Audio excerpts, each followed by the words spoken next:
4, 5, and away we go. Welcome in, everybody, to the Rant. I'm Pugs Moran. We do this every day, Monday through Friday, round about midday, somewhere in here.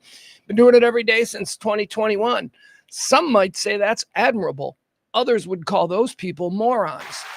I think it's pretty delusional, but, as long as you people show up in the chat room and we hang out every day, I'm going to keep on coming. I can't explain it, but here we are. All right, where's my chat people? Usually by now, I open the chat a little bit late, so I missed my first people in.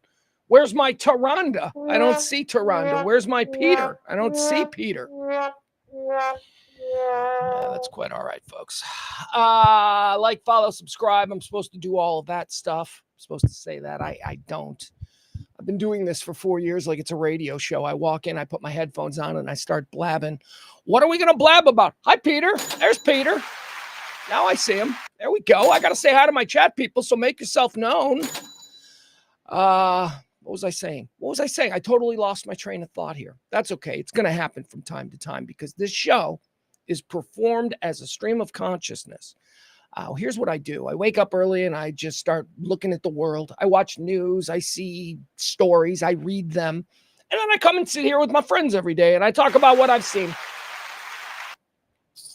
You should know from the very beginning that sometimes we have to talk about things that are, I don't know, socially not my cup of tea. And by that, I mean politics, because the world is nothing but politics. So when I stumble across something like that, I just need everybody to know that I think all of you people are fucking idiots. You're all idiots. You stupid red hat morons and you crazy Tesla hating libtards.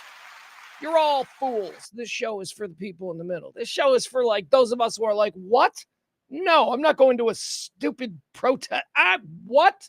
No, I'm not going to buy merch from a political candidate. What? So this show is for normal people. And here we go. We got some of our normal people. Oh, I say that, and then there's Frank. Frank ain't normal. I love Frank. I've known Frank for 20 years, but Frank is decidedly in that, right.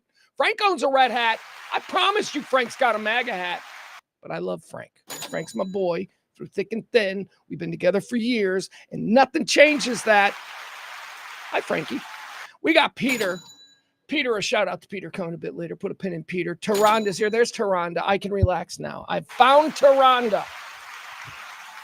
Jeez, I'm getting so fat. My belly is opening up. All right, what are we going to get into today? We're going to talk about a whole bunch of stuff happening. Let's see. We'll start Fort Stewart in Georgia. Never heard of Fort Stewart before. Did you guys know there was a Fort Stewart?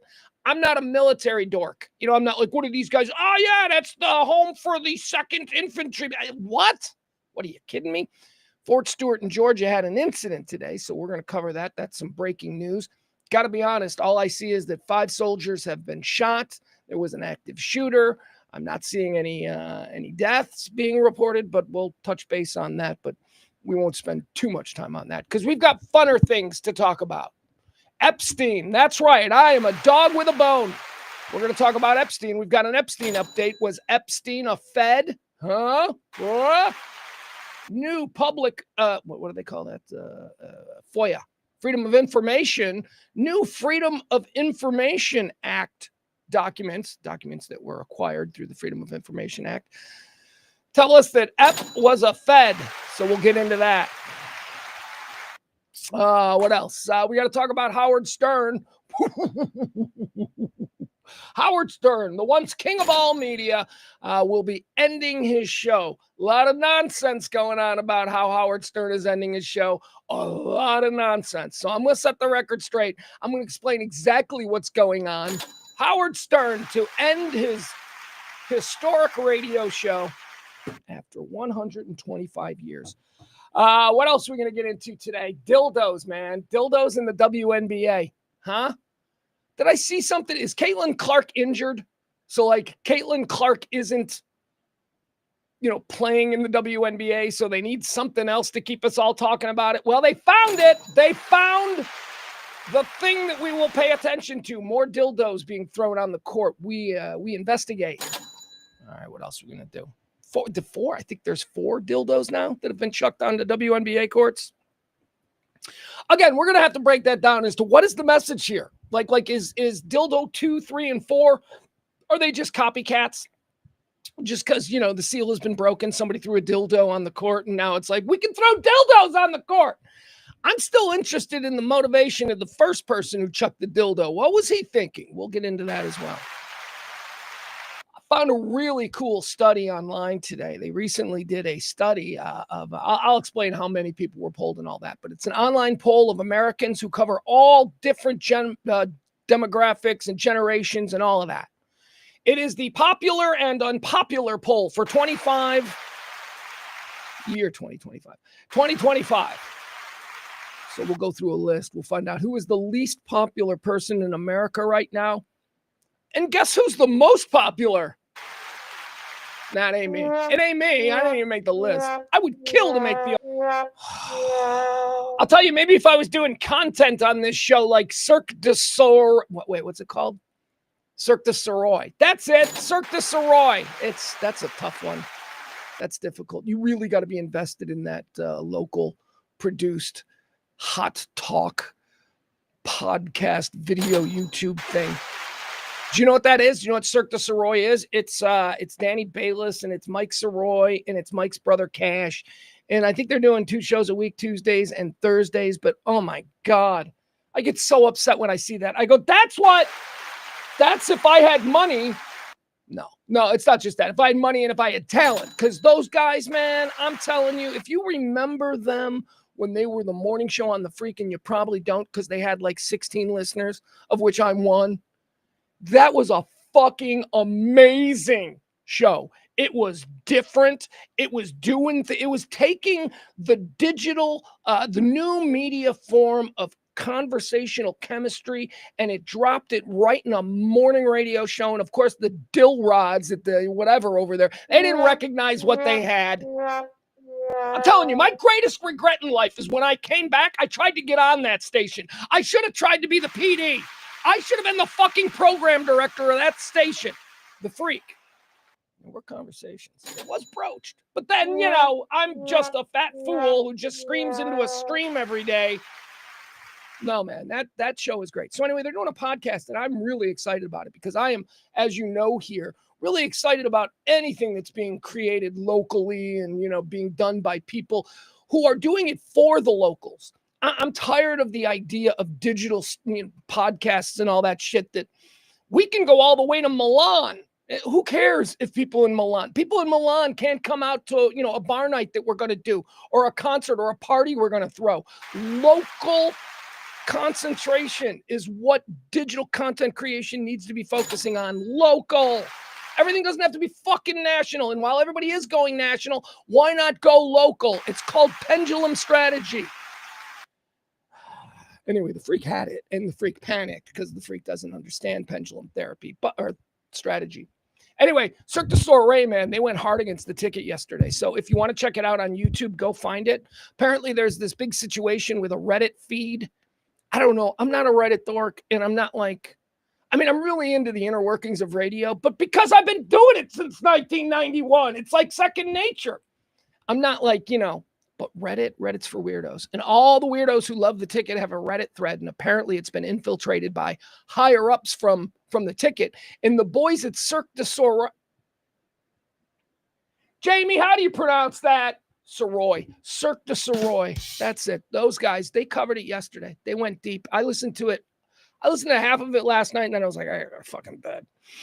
And then I woke up and on the ride in today, I was able to listen to the rest of it. So you'll enjoy that. If you like infighting between, people, known entities here in the local media market, that was a great listen, as is every episode they do. Cirque du Soleil. Check that out. All right, I don't know what I'm talking about. I was talking about other things we're going to get into. Popular and unpopular ratings. There you go. They're very popular on my personal popular or unpopular rating at this moment.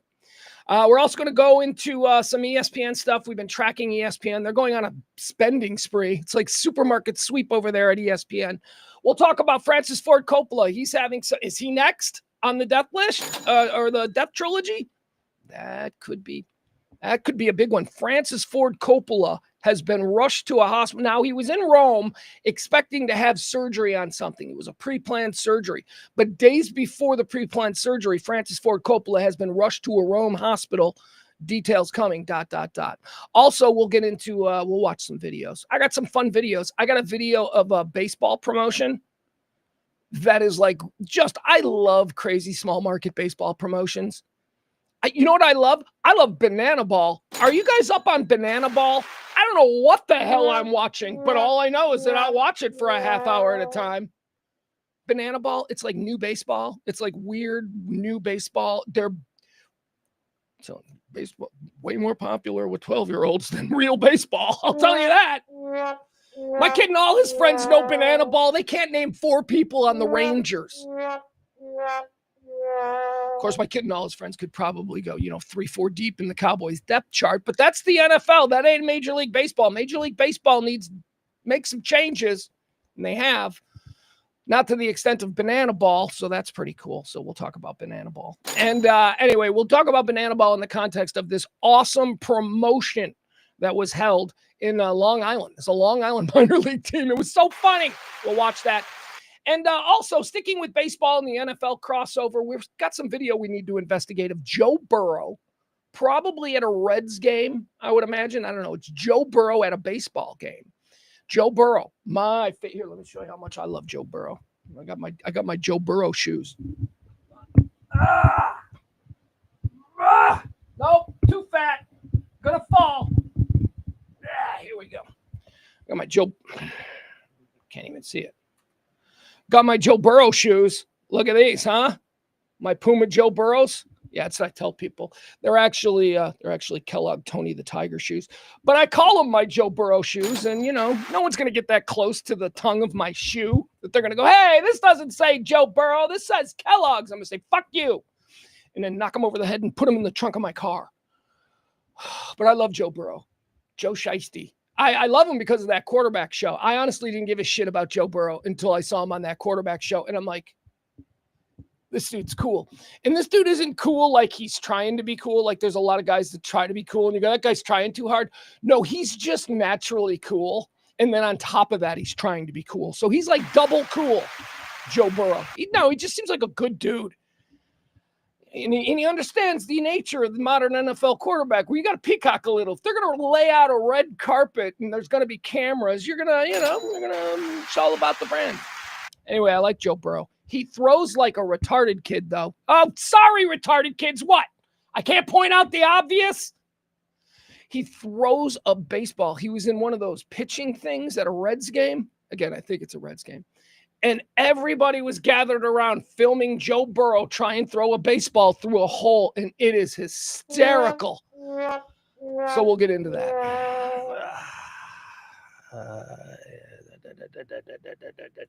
Frankie got some Banana Ball info. Frankie says that, let's see here. Banana Ball is Globetrotters of baseball. Yeah, it is. That's exactly what it is. It's a terrific way to frame it for people who don't know what Banana Ball is. It is a traveling team. I guess they're based in Savannah, but honestly, Savannah, Georgia doesn't have a stadium that can hold Banana Ball games. I mean, they're playing like the biggest stadiums in the world, and they're setting attendance records. It's crazy. Banana Ball is Globetrotters of baseball, says Frank. He then follows that up with, Banana. Oh, Jesus. Follows that up with not coming to Dallas. Their affiliate team is coming to Frisco. Yeah, their affiliate team is the Texas Tailgaters. So Bananas, just like the Savannah Bananas, who play Banana Ball, just like the Harlem Globetrotters, who have the Washington Senators, the Savannah Bananas have a couple of other teams that they travel out around the country and play against. The Texas Tailgaters are one, although I don't know if they're necessarily a Texas team or they're just called that. I think the Vegas Party Animals is another one. I think those are them. Anyway, thank you, Frank. Frank's down with Banana Ball. Peter loves it. Peter loves Banana Ball. I know. I can't explain it. Now, if you're this is strange because Peter's saying he loves Banana Ball. I'm saying I love Banana Ball. Peter and I are like the same generation. We are supposed to see Banana Ball and go, what are they doing? This isn't baseball. Where's Johnny Bench? That's what we're supposed to be. But no, man, Banana Ball is crazy. Banana ball getting taller doesn't make Major League Baseball shorter. Okay. Major League Baseball is still their thing. If the popularity of Major League Baseball has waned over the years, it's their own doing. Don't criticize Banana Ball for going, hey, people like to watch baseball. What if we did backflips in the outfield? What if in the middle of the game, the entire team gathered around and sang to the audience, Don't Stop Believin' by Journey? What if that happened? I like it. I like Banana Ball. It's pretty cool. Frank also has some information on Francis Ford Coppola, who's been rushed to a hospital in Rome. We'll get the latest on that. Frank says Francis Ford Coppola was in Dallas a week ago. Fun facts aplenty from Frank. Thank you, Frank. Peter says, I like entertaining sports on the topic of Banana Ball. So this is a question that I debated with a friend of mine concerning Banana Ball. He says it's not a sport. And I say, it's just not a sport that you recognize. Don't just close your mind. There's no such sports other than the ones that I already know. They've invented a new sport. They're trying to win. It's a competition. Both teams, but because of the flair, I use that term as like flair bartenders, flair bartenders who juggle bottles and shit. That's the element of Banana Ball that is, eye-catching. Their flair. They do flips and stunts and they wear outfits and, the center fielder will leave and then a ball be hit the center field and the center fielder will come jumping over the wall like he was in the bullpen and he'll come jumping over the wall and he'll make the catch. It's silly and it's fun. And I think it generates an interest in baseball overall. And that's something that baseball needs. Baseball needs more people focused on baseball-oriented things because my kid doesn't give a shit about the Rangers. He doesn't. And he's a sports fanatic. Cares more about soccer than he does the Rangers. That's the current state of Major League Baseball, at least in the North Texas Metroplex, which is inscrutable because they won a World Series 2 years ago. Do you know every 12-year-old in Boston, well, I think they did win a World Series 2 years ago. Let's do it this way. Every 12-year-old in Chicago, right? If one of their teams won a World Series 2 years ago, they would still be euphoric from it. They'd still be. It's North Texas. We don't really care about baseball to begin with. Let's see. The GOAT is there. The GOAT says, ba-bum. Did you light? That's the whole thing, right? Tease fun. I don't know what that. I don't know. I'm lost on that one. I'm sorry. I don't know. I jumped into a middle. I'm just, free balling with putting people up in the text, and I don't know what the context of that comment was. All right. So those are all the things we're going to get into. First and foremost, though, I do have to direct your attention to the scroll at the bottom of the screen. We are in desperate times. This is the final week, final couple of days. It was another one of these months where everything fell funny, where the first was over a weekend. So I lose a couple of days of trying to do our pledge drive that we do once a month. Tip the show, please, if you can. If you're in any position to tip this show and you want to support local talk radio that doesn't seek from the outset to be divisive or polarizing or anything, please do drop a little something in the Venmo or the Cash App at your convenience. I've only gotten 3 tips this cycle. I've only gotten 3, and that's not good. It's the worst start, and I know I've said this before, but we keep breaking records. It is the worst start to a pledge week that we've ever had. But I would like to thank a couple of people who have stepped up. So here, today's show is brought to you by the incredible tag team, although I don't know if they know each other, of Tracy D and Peter. Peter's tipped twice over the last 2 days. Peter snuck in yesterday when I was doing Barney Day, when I was like, Barney rocks. Peter, I guess, had snuck in, and I just didn't see it because it had come in that morning. So I saw that after the show. So thank you so much, Peter. And Tracy D. Tracy D is another one. Every month I count on Tracy D. And when I say count on it, I count on it. I really do. I go, okay, these people, I know that these people will step up. And I don't know why you're doing it, but I appreciate it. So thank you so much, Tracy D. A lot of people, it's when somebody does it, and I don't mean somebody doesn't step up like, oh, they're terrible. No, what I mean is sometimes people, they'll tip 1 month and then they'll wait a couple of months and all that. That's fine. I appreciate it. But, when you start to hope, you're doing the math, you're like, oh, if that person tips again, that would be great. That would get us there. And when you're working with such a small group of tippers as we do on the show and have been for 4 years, you come to count on people. And I just want to say thank you to the people that I do count on. I take none of you for granted, and I appreciate you. Certainly this month, Pledge Month. So thank you to Tracy D, and thank you so much to Peter. If once again, hold on. I got an issue going on here. Why is my design being weird? All right, there you go. Anyway, we'll put that up as well to make it easier for you, and we'll get rolling with the show. Tonight was, or last night was trivia at the back nine. It would not be an understatement for me to say that my favorite time of the entire week is on Tuesday nights at the back nine between 7:30 and 9:30 or 10 or whatever, however long we go. Guys, if you were coming to trivia in the early times, I mean, it was scary, man. It was sparse. I was desperate. I was like, oh my God. And then we took 3 weeks off in the summer from doing our weekly bar trivia nights. And I was in panic mode. I know I didn't say it, but I was in panic mode. I'm like, oh, they don't like it. They don't like what we're doing.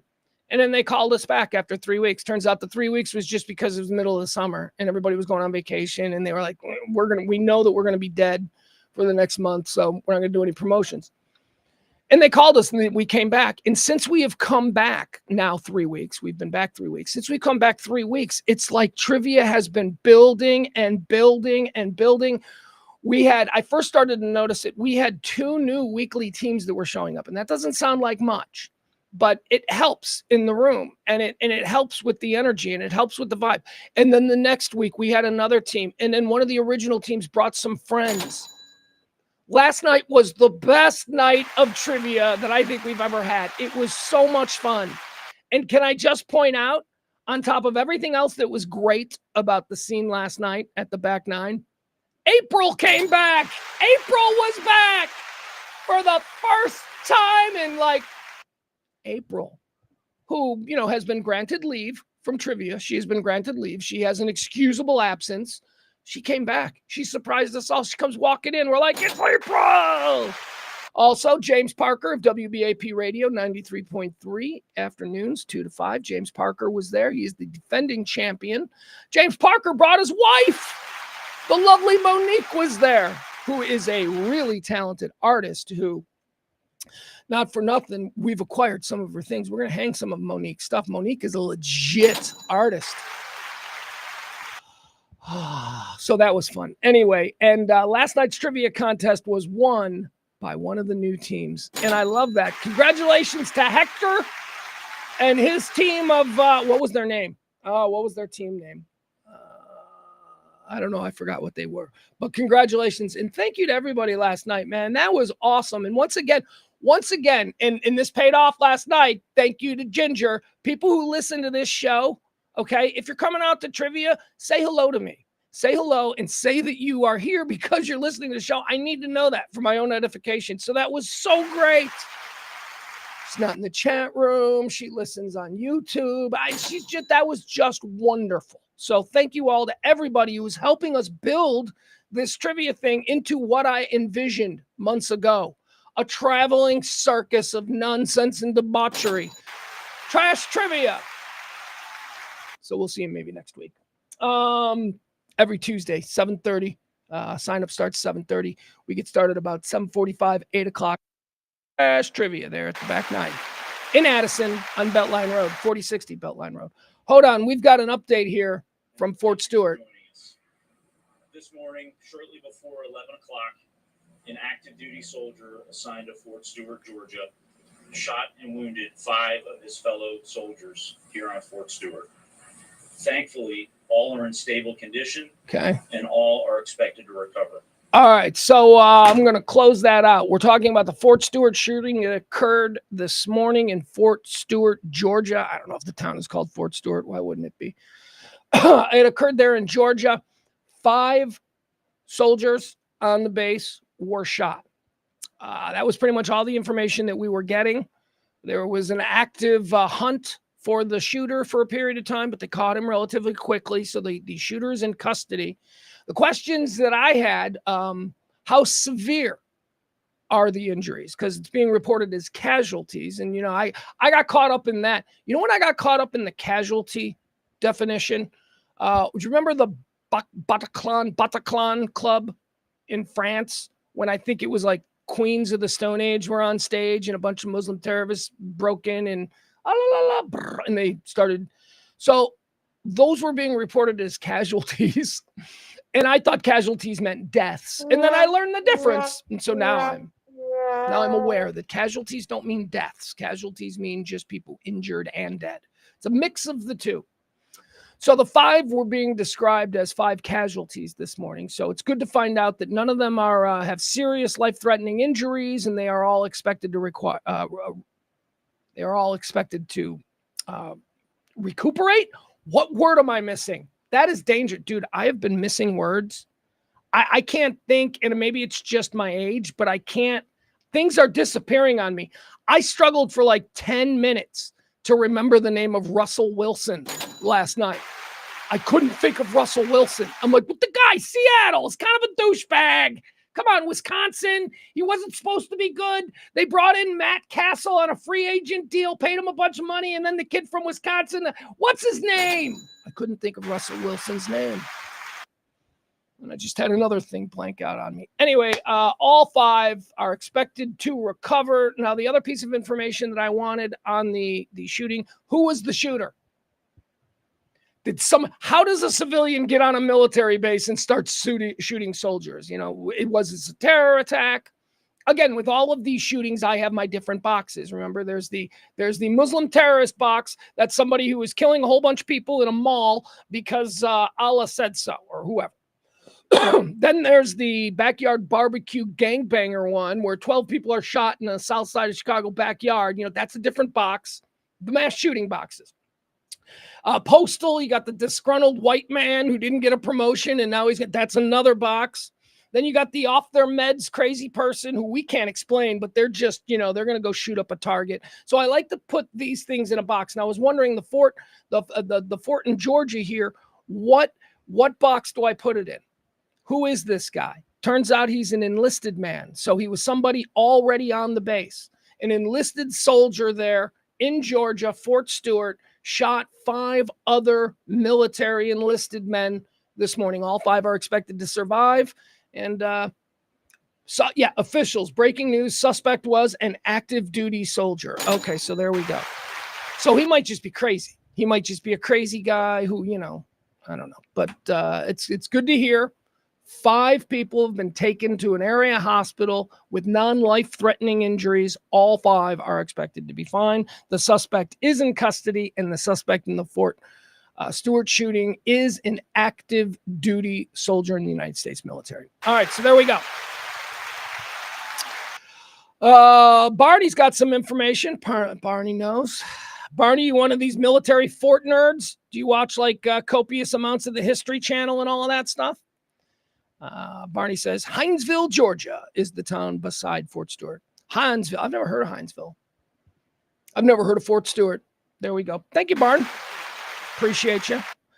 There it is. I knew I needed to be corrected on this one. It was the Eagles of Death Metal that was on stage when the Bataclan attack occurred there in France about 10 years ago now. Okay, thank you, Peter. Appreciate it. Big Luke out here shouting out the back 9. Hey, Big Luke, how come I ain't never but seen you at trivia? You could probably bring a couple of people and play, or you can just come by yourself. I'll put you on a team. Or, just so we're clear, I have more respect for the individual who shows up and says, nah, fam, I don't need a team. I can win this tournament on my own. Big Luke. Good to see Big Luke back. Who we got here? Hi, Amanda. Brandon Jackson. What is Brandon Jackson? I need context. Was I talking about Brandon Jackson? I don't know who Brandon Jackson is, or why the lovely Amanda Scott is shouting his name out in my chat room.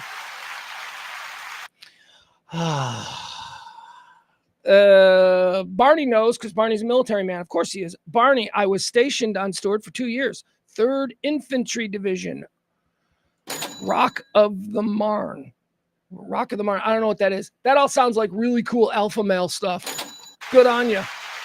Good on you.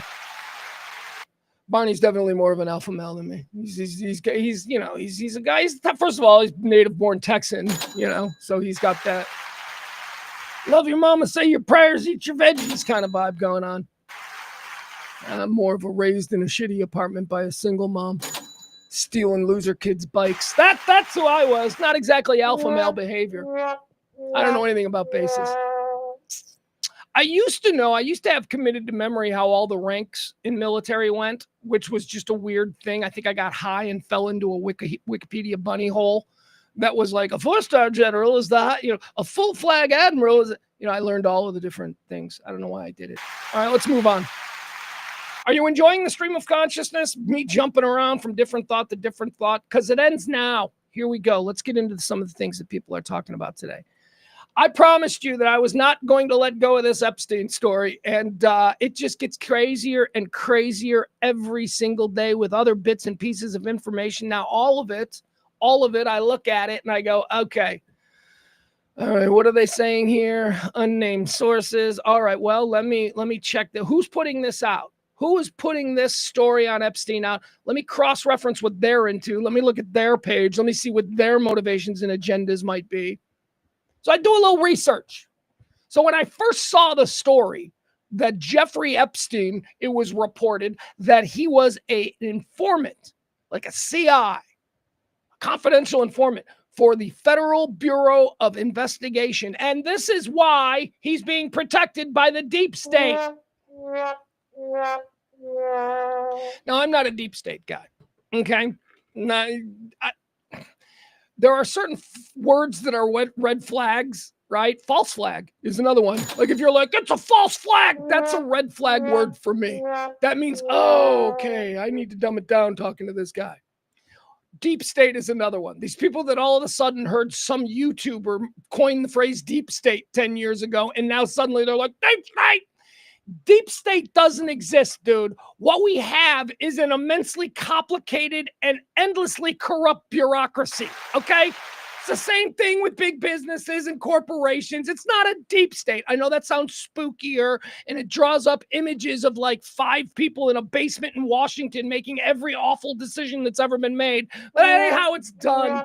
What happens is you build a bureaucracy, and it starts out small, but then as problems occur and you have access to tax dollars, you start building out the bureaucracy to deal with each individual problem. And before you know it, you got 15 layers of paperwork before anything can get done.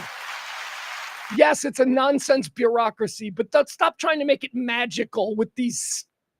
It's a deep state. There are a bunch of people who are actually coordinating all. No, they're not.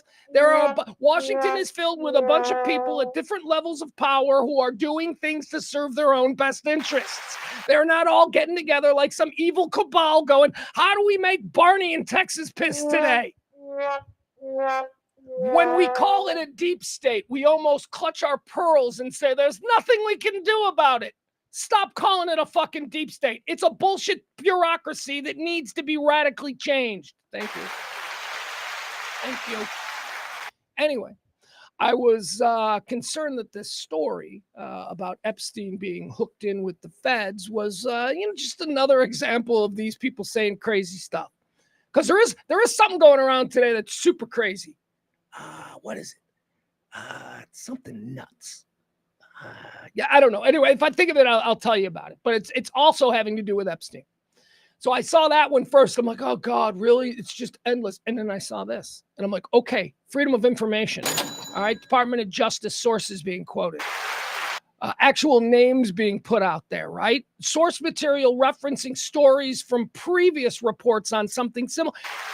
This checks out. This checks out as best as I have been able to see, okay?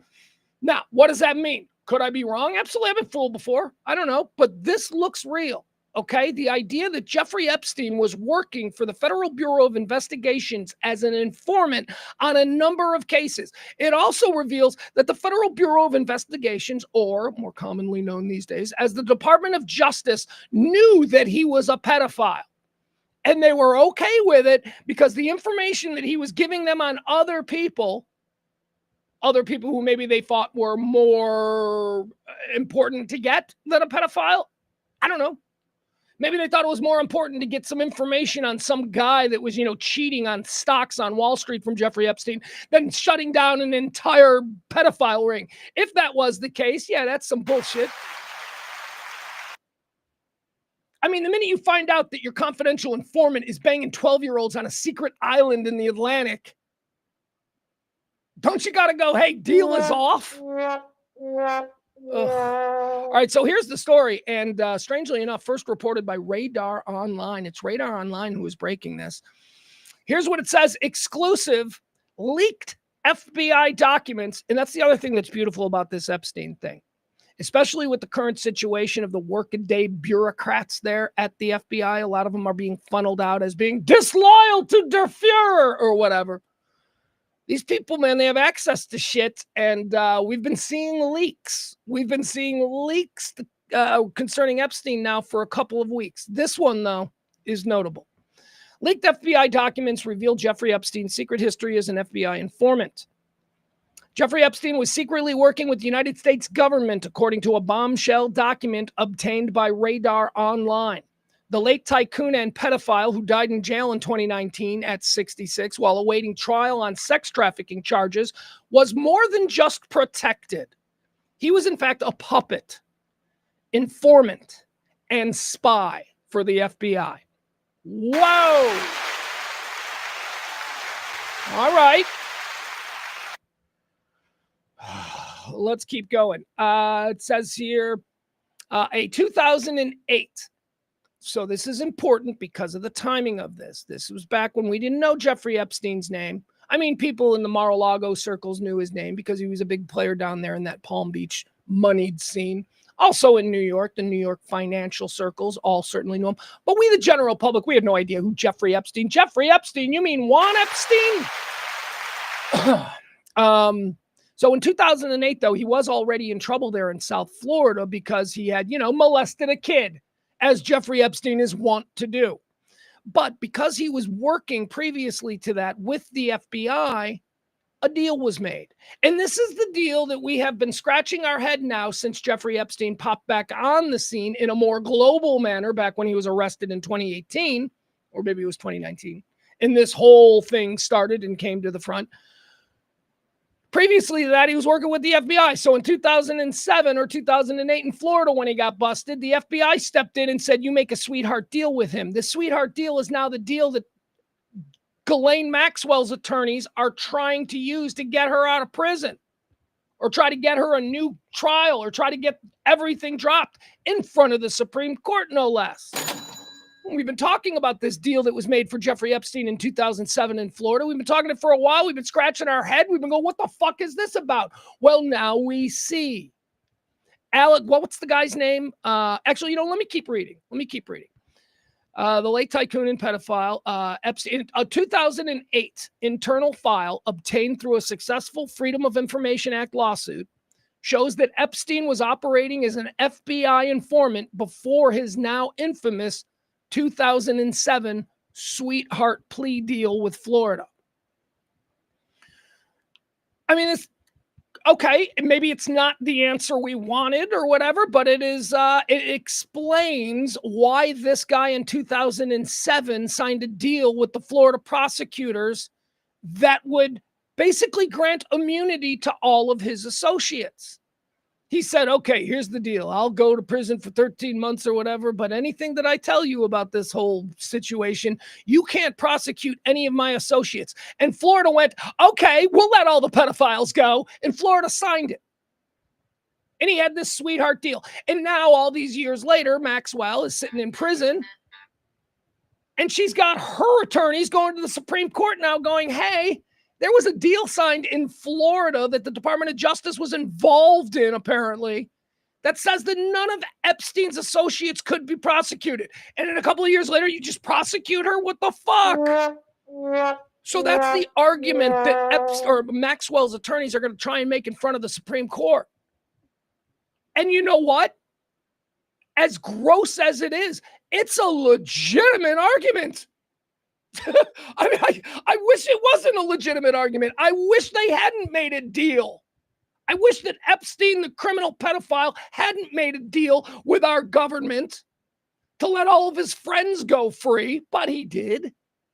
And that's the crux of the argument that Maxwell is making. So with all of that knowledge for the past, couple of months, we've been scratching our heads and going, what the fuck kind of deal is this? Why is well, now we know why. We know why, because he was working with the FBI previous to this on any number of other cases. And when he himself got in trouble, picked up the phone, called his handler, and his handler got the sweetheart deal with Florida. Good Lord.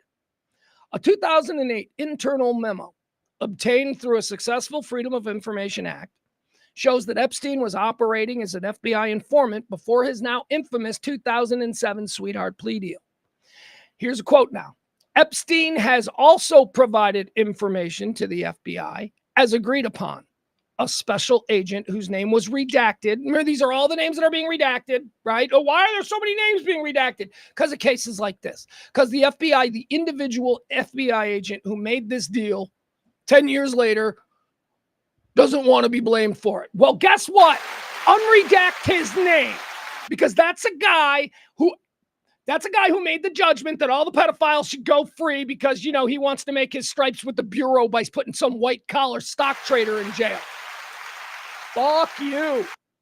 Fuck you. You pedophile. There we go. Right there. Unredact that name so we can find out that FBI upper guy who is a pedophile protector. Because that's what this comes down to. Epstein has also provided information the FBI has agreed upon. A special agent whose name was redacted wrote in an internal cable dated September 9th, 2008. It adds, case agent advised that no federal prosecution will occur in this matter as long as Epstein continues to uphold his agreement with the state of Florida. So, because he was also facing there in Florida federal charges of taking underage girls across state lines, that's a big deal. That's when the federal government gets involved. That's a Department of Justice issue. The Department of Justice is saying in this memo, yeah, and you know what, that other stuff, we're not going to prosecute you as long as you stick to what you agree with in Florida. I mean, that's corruption. That's corruption of the highest level. And why is it of the highest level? Because it doesn't concern money. It concerns our safety, or more importantly, our children's safety. Our government made a decision in that moment that whatever, Epstein and his friends might molest your little girl someday, but whatever. We're going to embarrass Martha Stewart. We've got information about Martha Stewart. We're going to put her in jail. Are you kidding me? I'm going to get a raise. I'm going to be chief FBI guy in charge after this. Those are the decisions that these people made. Now, again, you could say, hey, Pugs, you were just ranting against the deep state. Isn't this an example of the deep state at its finest? No, it's exactly what I said. It's an example of individuals with individual power using that power in a corrupt manner in order to further their own professional status. Nobody's connected. Nobody talks to each other. Every single person in this so-called bureaucratic mess, or deep state, if you will, is an individual actor taking advantage of the moment to better his station in life. And I know it's better and scarier if it's just a cabal because we can't do anything about this, but we can go after individuals. This FBI agent whose name was redacted, I want to know his name. I want to know the guy who made this deal. I want to know the guy who put pen to paper and said that this pedophile and all of his little friends, they shouldn't have anything to worry about because he's helping us with other things. All right, let's go on here. It says the bargain that was struck with the Department of Justice when Epstein was facing potential federal charges for trafficking minors across state lines allowed him to plead guilty to a reduced Florida state-level charge, serving just 13 months in jail. Much of it under home work release. 13 months in jail for being a pedophile. And they were like, yeah, you can just stay at your house. You can just stay at your giant 40,000 square foot waterfront Star Island palace. I mean, the only thing that he was really the victim of, not even the victim of, because he did this. God, I can't call Epstein a victim. But the only way that he was somehow put out by all of this is that his friends now knew that he was a gross pedophile. Personal humiliation. That was the extent of what Epstein paid for his charges or for his crimes back in 2007 in Florida. All right, so at the middle of this deal is a guy whose name we do know. And oh my God, talk about dudes making decisions in the moment to further their own professional careers. Can we talk about Alex Acosta? At the heart of this deal is Alex Acosta, then U.S. Attorney for the Southern District of Florida. Acosta, 56, would later resign as Donald Trump's labor secretary after scrutiny of his role in this case. So he did the deal, he played the game, and, he went on to become labor secretary under Trump's first administration. Another weird connection with Trump. Why is Trump promoting the guy involved in the deal that put his buddy, on home monitoring for 13? That's just weird. I'm not going to get distracted by it. But again, wouldn't you think a politician might want to run from somebody with that kind of stink? No, he made him labor secretary. Only the best, they were saying. Acosta claimed that he had been told to back off of Epstein. Acosta said, "I was told Epstein belonged to the intelligence community and to leave it alone." And you did, like a good little Nazi. And you did. Why is it okay for him to do it? Because we've seen similar situations like this played out in countless movies and TV shows where it's been normalized that people, don't do their job well. Alex Acosta in this moment could have gone like I think any dad might do. Alex Acosta in this moment could have gone, no, this is the state of Florida, dude. He's a pedophile. We're going to charge him to the full extent of the law. But he didn't because the feds were there. And he's like, oh, I work for the federal government in the Florida prosecutor's office. And this might be bad for me in my future career if I don't play ball. So I'm going to play ball. And look at me, 3 years later, I am now the Secretary of Labor. Deep state my ass. Just a bunch of individual assholes working in their own best interest. The uncovered FBI documents suggest that his many claims may have been Epstein's many claims. The uncovered FBI documents suggest his many claims may have been the tip of the iceberg when it came to his involvement with the feds. The full memo, here's the full, I don't know if this is the full memo because I'm just reading this for the first time. This is a new piece on it. The full memo, released on September 11th, 2008. Weird date, crazy date in American history. Here's what it says. Case agent advised writer that Epstein is currently being prosecuted by the state of Florida and is complying with all conditions of his plea with the state of Florida. Epstein has also provided information to the FBI as agreed upon. Case agents advise that no federal prosecution will occur in this matter as long as Epstein continues to uphold his agreement with the state of Florida. Case agent also advised that no further forfeiture assistance will be required for this case. We're not going to take anything. No, your super speed yachts and your cigarette boats and your air. No, come on, Jeff. Come on. Hey, I might want to lift to the Bahamas someday. Am I right? Hey, Jeff, can I get on your plane? Fucking just let him walk. They just let him walk because he's narking on shady stock dealers or whatever he was doing. I don't know. I'm just speculating as to what information he could possibly have because we know that the information he was feeding the FBI wasn't about other high-level pedophiles. Or was it? Or was it? Which is where, at the end of this whole story, I come down. Was Jeffrey Epstein feeding the FBI and the intelligence community leverage information about powerful people in this country who were in Epstein's orbit and who were engaging in this pedophile behavior? Was Jeffrey Epstein saying stuff like, hey, Gene Simmons of KISS? Again, I'm just throwing names out. These are not names associated. I'm just throwing random names out. But was Jeffrey Epstein like, who's the guy? Who's the old guy? Warren Buffett. I got some information on Warren Buffett and, the age range that he likes to dabble in. So that the intelligence community of America could have this, like death file on all of these people if they ever needed leverage. Is that what's going on here? I think it might be. I know I jokingly said, oh, he's trying to put Martha Stewart in jail for stock trading. No, maybe it was something else. Maybe the Department of Justice, the Central Intelligence Agency, maybe They do have all kinds of information that they don't want to release. Maybe there are a whole bunch of names of people that Epstein was talking about 10, 15 years ago to the FBI, to the Department of Justice, to the Central Intelligence Agency, to the SEC. I don't know who he's talking to, but maybe there is information and there is a file out there with all of this stuff that Epstein gave to them when he was an informant. And we now know he was absolutely an informant, and it explains the deal in Florida. These people are the files that we want.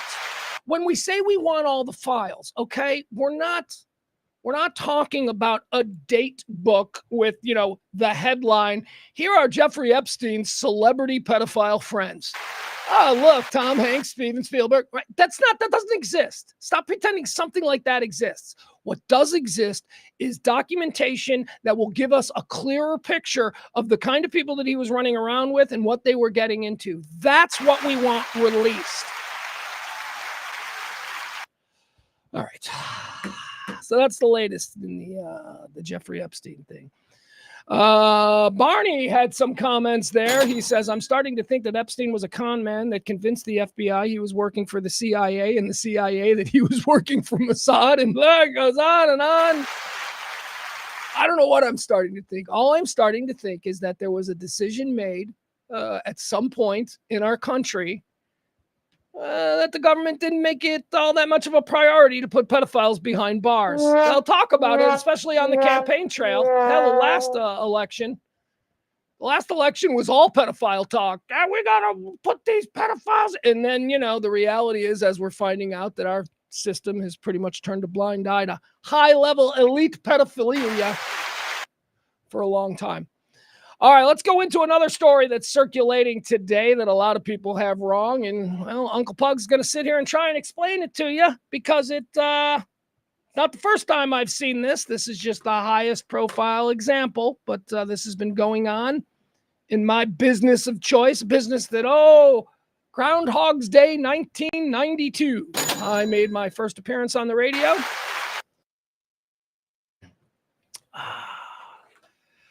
Until radio left me. Radio broke up with me. Like every quality woman I've ever had, not the radio's a quality woman, they're not. What am I talking about here? Howard Stern is going away. Howard Stern is going away. Now, it depends on, I guess, who you follow or what kind of social media platforms you see. First of all, stop it. The story that you're hearing, Howard Stern's getting fired. He's getting fired because he's got no listener. Howard's the first Colbert. You go against Trump. You go get fired. Like, I'm seeing that. He's not getting fired. It's not even for sure that he's going away. Here's the situation that's going on.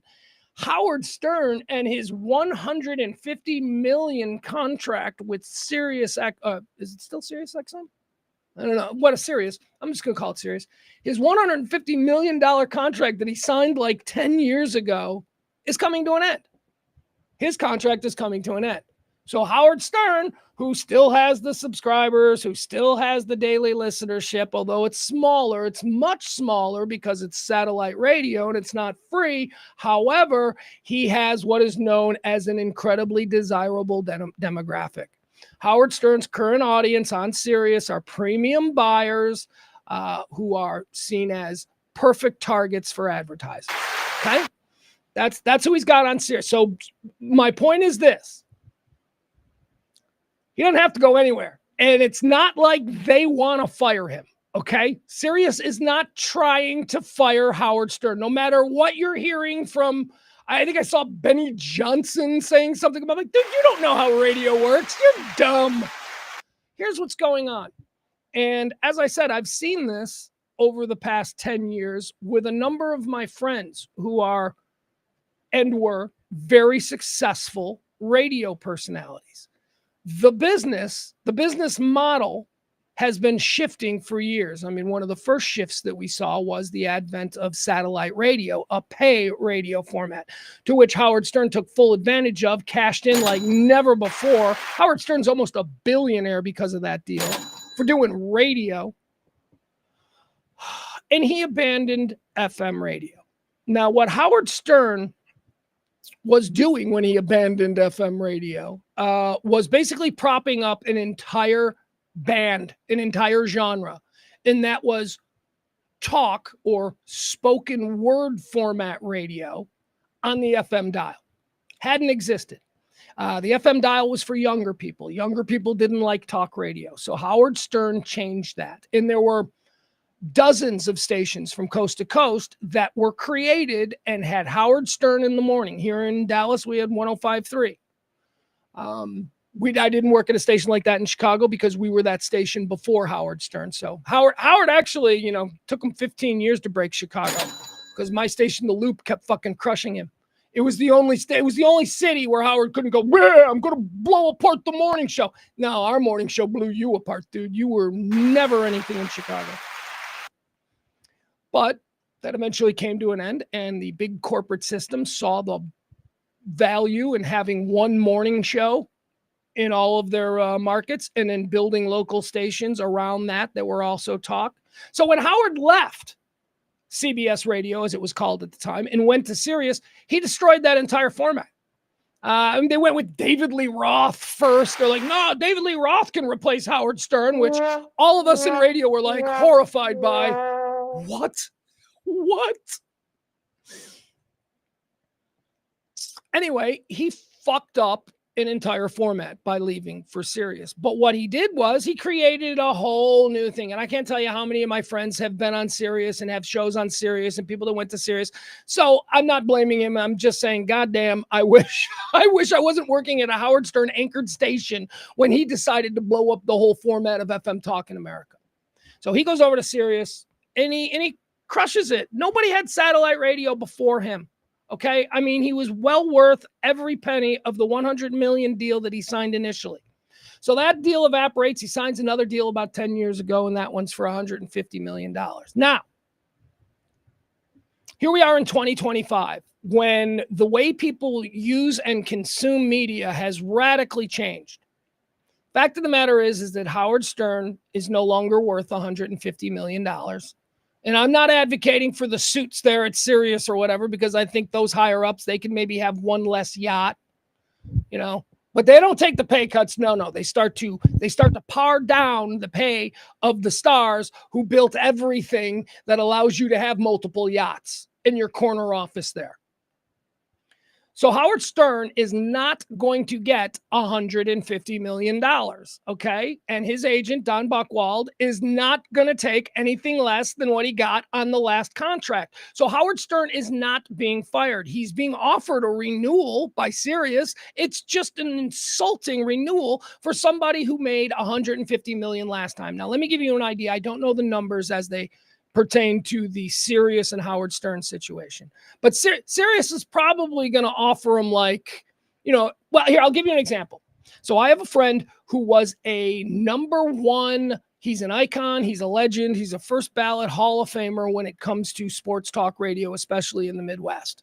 This guy was making $1.5 million a year for a local drive time sports talk show. He's a friend of mine. I mean, I talked with him daily while we were going through this. Not daily, but you know what I mean? This person went to a new station and signed a new 5-year deal or 4-year deal for $1.5 million. Went to a new station. The new station was in the gutter. He went there, he took it over, and within 2 years, they were number one. And they're the new champ. To this day, they're still the champ based on this guy. They were nothing. They paid this guy. He came there. He dragged his audience, and suddenly that station was cool. So he does that contract for 4 years. Number one, dominant, number one in the market, selling out with advertising, dominant. And his contract comes up. He was making $1.5 million. He did everything they asked him to do for that $1.5 million. And when he sat down for the contract renewal, they slid a piece of paper over to him that said $250,000. Well, he couldn't take that. He couldn't, no matter. I mean, that sounds like great money, right? To sit around and bullshit with your friends. But he didn't do anything wrong. They paid him. They set the market. They paid him this amount of money in the hopes that he would make them number one. And he did. And now he is rewarded on the next contract with going from $1.5 to $250,000. That is not an indication of his talent. It is an indication of what he's worth now. Radio is tiny. Nobody listens to radio. There hasn't been a new terrestrial radio listener born since 2002, let's say. My son doesn't know what radio is. He thinks it's hysterical that cars still have them. He's like, why is this? Couldn't we have something else here? And he's right. He's right. It's just that we're used to having terrestrial radios in our...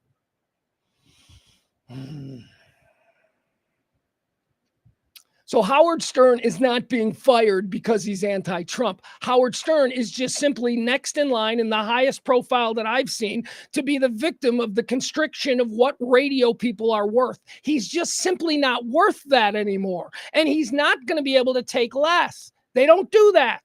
He's not going to go in and go, well, I want to keep doing this. And, I was making 1.5 and I understand the problems of this business not being a real valuable business anymore. So suddenly I'll take 80 grand a year. He's not going to do that. Although that does speak to how you fix fucking local radio. Here's how you fix local radio. And you fire everybody. You fire everybody. You say, you know what? You're doing news on a morning show in Dallas and you're making $180,000. Get the fuck out of here. You're on the air for 6 minutes a day. You rip and read reports that come over a thing. Well, it's 25 minutes on 75 Central. And you're making 180. So I wipe out the entire thing. You know what I do? Just offer people like 60 grand to go do a radio show. And you know what you'll get? You'll get people who really want to do it and who are really going to put in the work and who are really going to be entertaining and fun. And that's how you rebuild that kind of business. It has gotten out of control. Howard Stern was never worth $150 million.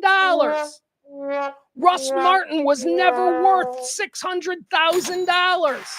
Yeah, that was his peak. I know he told everybody $2 million. He didn't know how to negotiate. Here's a funny Russ Martin's an asshole story. So when Kelly and I first got to our first contract negotiation, we had an agent. We had Mitch Rosen in Chicago, who's like a big stick agent. And our agent, I guess, had a not great first meeting with our program director at 1053. And our program director went, so, you guys really want to use an agent? And me and Kelly were always like, yeah, because we got to work with you every day and we don't want to talk money with you. You are my program director. You are going to try and guide me to doing the best show that we possibly can. I don't want to fucking hate you because you nickeled and dimed me. So that's why I use an agent. Well, you're giving away 7% of your salary. To which I remember Kelly saying to the program director, yeah, but he's going to get us 20% more. Which was just so perfect. And he did, because that's what agents do. Agents can push and be a dick, whereas the talent doesn't want to get into a fight with their boss, right? So anyway, the Russ Martin story is this. So the program director goes, well, Russ signed his deal on a bar napkin. We just talked about it and he signed it. He signed the bar napkin. And Kelly and I just looked at each other and went, he's a fucking idiot. That is the dumbest. You're proud of that? Russ Martin should have been making $2 million a year. He never cleared more than 600. We thought that was a clown move, but management liked it because management didn't have to deal with some suit lawyer from another city who didn't give a fuck. So that's what's going on with Howard Stern. Howard Stern is not being fired. Howard Stern is being priced out. And look, he'll come back if his ego says, you know what? Okay, I understand this. I'll come back and I'll do this show. I was making $150 million. By the way, that's over a 10-year deal. He's like, so let's do a 1-year deal. So that would be $15 million. I'll do it for $10 million, right? That would be the reasonable counter. Well, let's just do a 1-year deal extension. You guys still want me here because they do. Sirius still wants him. They just don't want to pay him $150 million or $15 million a year based on that $150 million contract of 10 years ago. All right, so there you go. That's the Howard Stern story. He's not being fired. He is simply never again going to get the kind of money that he once did. And how do you take a pay cut when you've done nothing wrong? Ego gets involved. And Howard's 73. he's done enough. He doesn't need this kind of stuff. So there you go. So the next time you see somebody going, Trump got Stern fired, just go, oh, you dummy. You don't know what's happening in the business. You ain't get him fired. All right. Here. This is the late. What? Let me see this. The king of all media's lucrative deal ends in late 2025. The iconic Howard Stern show on Sirius XM is set to end after a stunning 20-year run. Stern's 71. He's 71. He has a megabucks contract for decades. The subscription satellite provider has seen constriction with likely cuts will come some. All right. Sirius Satellite will likely cut some sort of a deal to keep the catalog of Howard Stern and possibly. Oh, so he's going to get paid for the catalog. I wouldn't do that. I wouldn't sell Sirius the catalog. Fuck no. If I'm Howard Stern, I want to own my own, unless they give him $1 billion. Like if they give him Eric Clapton gets paid $1 billion for a song catalog from, Columbia Records or whatever. If they pay him $1 billion, fine. Man, if they come at him and they're like, well, we'll buy the whole catalog for $20 million. This is Howard Stern. Whatever you think of him now, Howard Stern in 100 years will be thought of as one of the most important media personalities of this century. He was king of all media. Don't be like, well, he's not that. No. Remember Howard Stern in 1997? Yeah, exactly. That shit stands the test of time. That's a level of success and penetration that doesn't go away. So his catalog is going to be worth shit. His stuff is going to be worth his interview. His 9/11 show alone is going to be. I listen to that show every single 9/11. You guys ever heard it? It's on YouTube. There's a number of different versions of it. It's Howard Stern's New York-based radio show on the morning of 9/11. As 9/11 begins, it's how Howard Stern and his crew handled all of the different news that was coming in. It's amazing. It is some of the greatest broadcasting I have ever heard. Anybody who thought, oh, Howard Stern's just an entertainer. No, Howard Stern is a broadcaster. Listen to that broadcast. It's incredible, Howard Stern 9/11 show. I will say this also about Howard Stern. I've never met him. I was in the same room with him once. Never met him. I'm afraid to meet him. I can tell you that the people that I know in radio who have access to him and who have been around him for periods of time, they all love him. They all love him. The greatest example of what Howard Stern really is as a human being is the fact that Gary Delabate has been his executive producer for what? 40, 50 years at this point? Let me tell you a little secret. If your favorite radio show has a different executive producer every year or every two, your favorite radio host is an asshole. Because executive producers get shit on. They take all of the shit from management. They take all of the shit from listeners. And then if they're allowed on the air, executive producers are always mocked and lampooned as fools. When in real life, they're fucking executives behind the scene in charge of the morning show. So there's a lot of shit in their world. If your host does not go to bat for you, if your host does not have your back, if your host does not love you as his executive producer and isn't a good guy, you're gone because you'll be fired because a program director will think it's time for a change, or a salesperson will complain about how you didn't get the host to say this about a sponsor and they'll get you fired. Gary Delabate has never walked from the Howard Stern show. That's the other thing. He could have been fed up and said, I'm gone, but he didn't. That says a lot about Howard. That says a lot about how Howard treats his people. And that, for me, as a radio guy, that means a lot, because I know what it means when you get a new executive producer every couple of years, Russ Martin. I know what that means. I mean, look at Kelly and me. We had the same thing. We had an original executive producer who was Reagan. And Reagan was fine, but Reagan wasn't our guy. We came to Dallas, Kelly and I, and they said, here's your producer. Reagan didn't really have, I think maybe early on, the sensibilities that Kelly and I were looking for, or whatever. We didn't vibe immediately with Reagan. I don't know. But we did vibe with our call screener, who was a girl named Sybil. And we're like, no, No, she needs to be the executive producer. I mean, we had a group on our show the entire time, the entire 10 years.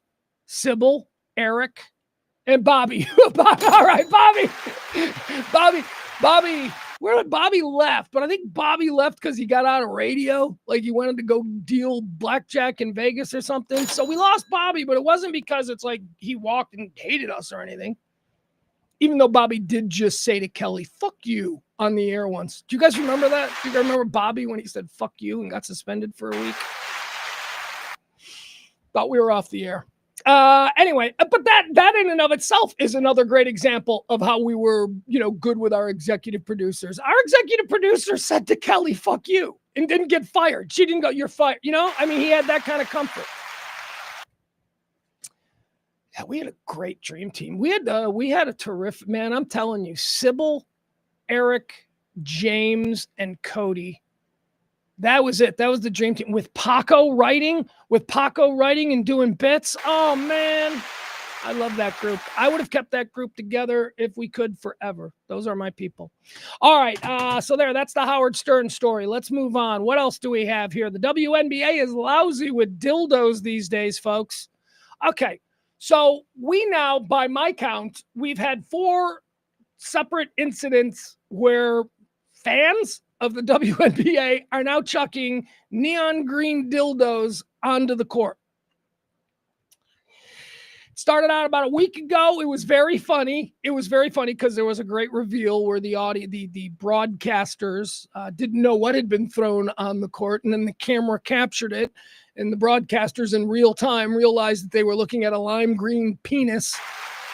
That was very funny, and that went viral because it was very funny. But if you remember after that, I was like, well, what is this about? Why? Because the situation surrounding that game, the first game that a dildo was thrown onto a court at a WNBA game, the situation was that the game was almost over, and the final 14 seconds of the game had taken 5 minutes to play, and the crowd kept booing because of timeouts and all of these things. And a dildo got chucked. And because of those circumstances, once I learned what was going on in the context of the game, I went, oh, well, that's just a fan who just happened to have a lime green dildo and they chucked it. Which, there's a bunch of other questions there. Like, who's just carrying around a lime green dildo? And is it a woman? Cause it's a bag. It would have to be in a bag. You can't just, unless it's a dude who's crotching a lime green dildo and just walking around in tight pants at a WNBA game. You're like, what you see, ladies? No, that is WNBA. So I don't know. I was confused and needed to know what the motivation behind the initial dildo thrower was. Was it that they were angry about all the timeouts because the crowd was getting restless? Was that what it is? I mean, people might have thrown beers, but they didn't. Somebody threw a dildo. So is it that? Is it or I'm like, or is this just some activist who's looking to humiliate the WNBA and they brought in a green dildo and waited for the final 5 seconds of the game, and then we're gonna is this an activist thing, or is this just an angry fan in the stands who's stop with the timeouts, who just happens to have a lime green dildo with him? I don't know. I still don't know for sure what the first case was. I know that somebody got arrested, right, for the first case, or was it the second one that got arrested? I think the second one is who got arrested. Anyway, there was a second dildo and a third dildo and a fourth dildo. So by my count, we've got 4 dildos, 3 of which made it actually onto the court. A fourth dildo last night did not make it all the way onto the court. Here's what we know. We know that dildo 2, 3, and 4 were copycat dildos. They were doubling dildos, if you will. Double-headed dildos. They occurred. Dildos are now being thrown because we know that they can be thrown, because it's a thing now.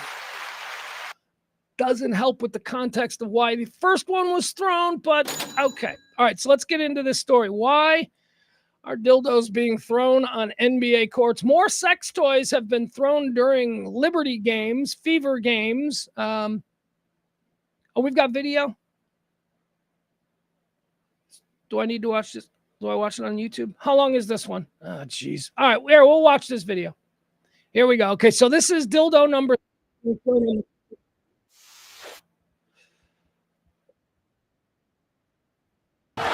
Okay. All right, this is the one from last night. Sorry, I wish we could make it. Can we make it? We make it a little bigger. All right, here we go. This is from last night. Oh, look out. All right, there we go. Something just came onto the floor.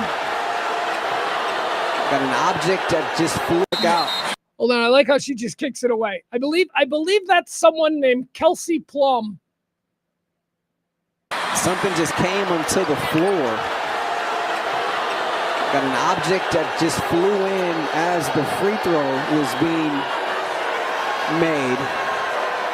Look, they're laughing and they're hugging. All right, so that's good. That's good. It's because that's the response you should have to a dildo being thrown on the court. Oh my God, would these idiots stop throwing dildos? That's the normal person response, right? The response that makes it worse is, I can't believe that I'm being humiliated this publicly. I am a woman and this is an attack on me. Like, that's the response that'll just get more, right? Kelsey Plum, boom, just kicking it off the court. And then, the players laughing about it. This is the way they need to handle it. Good for them. There we go. And it looked like that hit a player too. Look at how traumatized they are. She is traumatized. Look at this guy. This guy cannot believe, or is that a dude or a chick? I don't know. It's WNBA. It doesn't matter. It's 2025. It doesn't matter, right? It can be whatever.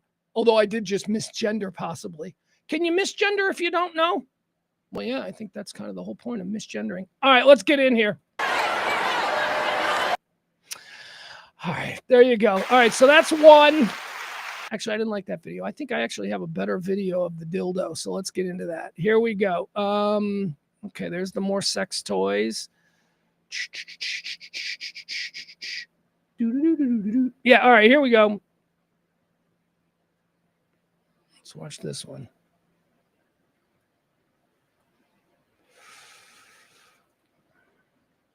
Oh, look out. Something just... All right, there it is right here. All right, this one's better because it doesn't have the New York Post nonsense words and, captions. Came onto the floor. There it is. That's a baller move. I like that chick. I found out her name is Kelsey Plum or Peaches something. I don't know. Something fruit related. Got an object that just...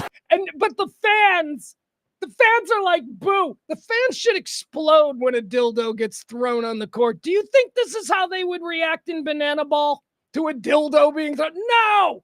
Come on, people. Stop taking yourself so seriously. We're being victimized by neon green dildos. If you just make it not a big deal, kick it off the court and keep playing, guess what? Dildos are going to stop being thrown. It's about the reaction. And I think this reaction in this case is pretty good. I think they seem to be handling it the way I would like them to handle it. Oh, look out. Something just came onto the floor. Got an object that just flew in as the free throw was being made. And it looked like that hit a player too. All right, so there you have it. All right, obviously they're not being traumatized. So be wary of anybody, trying to argue that, this is what women have to put up with. This is what. Oh, stop it. Reminding us of that is a real ass whipping. Okay? We understand. You don't need to be the advocate for things everybody knows. Women, I know. Women, all right, blah, blah, blah. All right, here we go. Here's the fourth dildo, though. This was at a different game last night where another dildo made an appearance at a WNBA game. I don't even know what teams these are. Hey, you know what, though? These dildo incidents have me actually learning things about the WNBA. So, like I said earlier, Caitlin Clark, I guess, is out with an injury. Nobody would be paying any attention to the WNBA without Caitlin Clark beefing with my girl Angel there with my Chicago Sky. Yeah, I'm not a big NBA guy, but I admire the Chicago Sky. Why? Because why not? They're my hometown team. No, I'm kidding. she's not beefing with anybody, so she's out. So the WNBA needs something to get people talking, and here we go. All right, here's dildo number 4. Dildo number 4. Don't know what teams these are. There it is. Apparently, it was chucked from an upper level, and it landed. It didn't make it all the way to the court. No way, bro. No way. Security is on the scene to handle dildo number 4.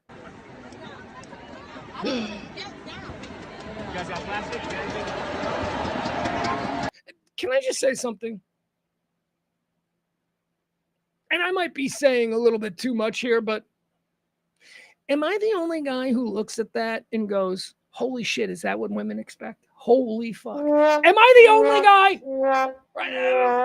They're going big with dildos, right? They're going bigger than average with dildos. I shouldn't look at that and go, that's the measuring stick for a normal guy. That thing looks like it's 4 pounds. Jeez.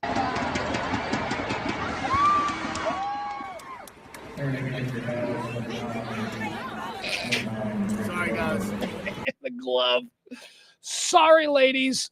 Let me reach through here and grab the neon green dildo with my leather isotoner glove. It's okay.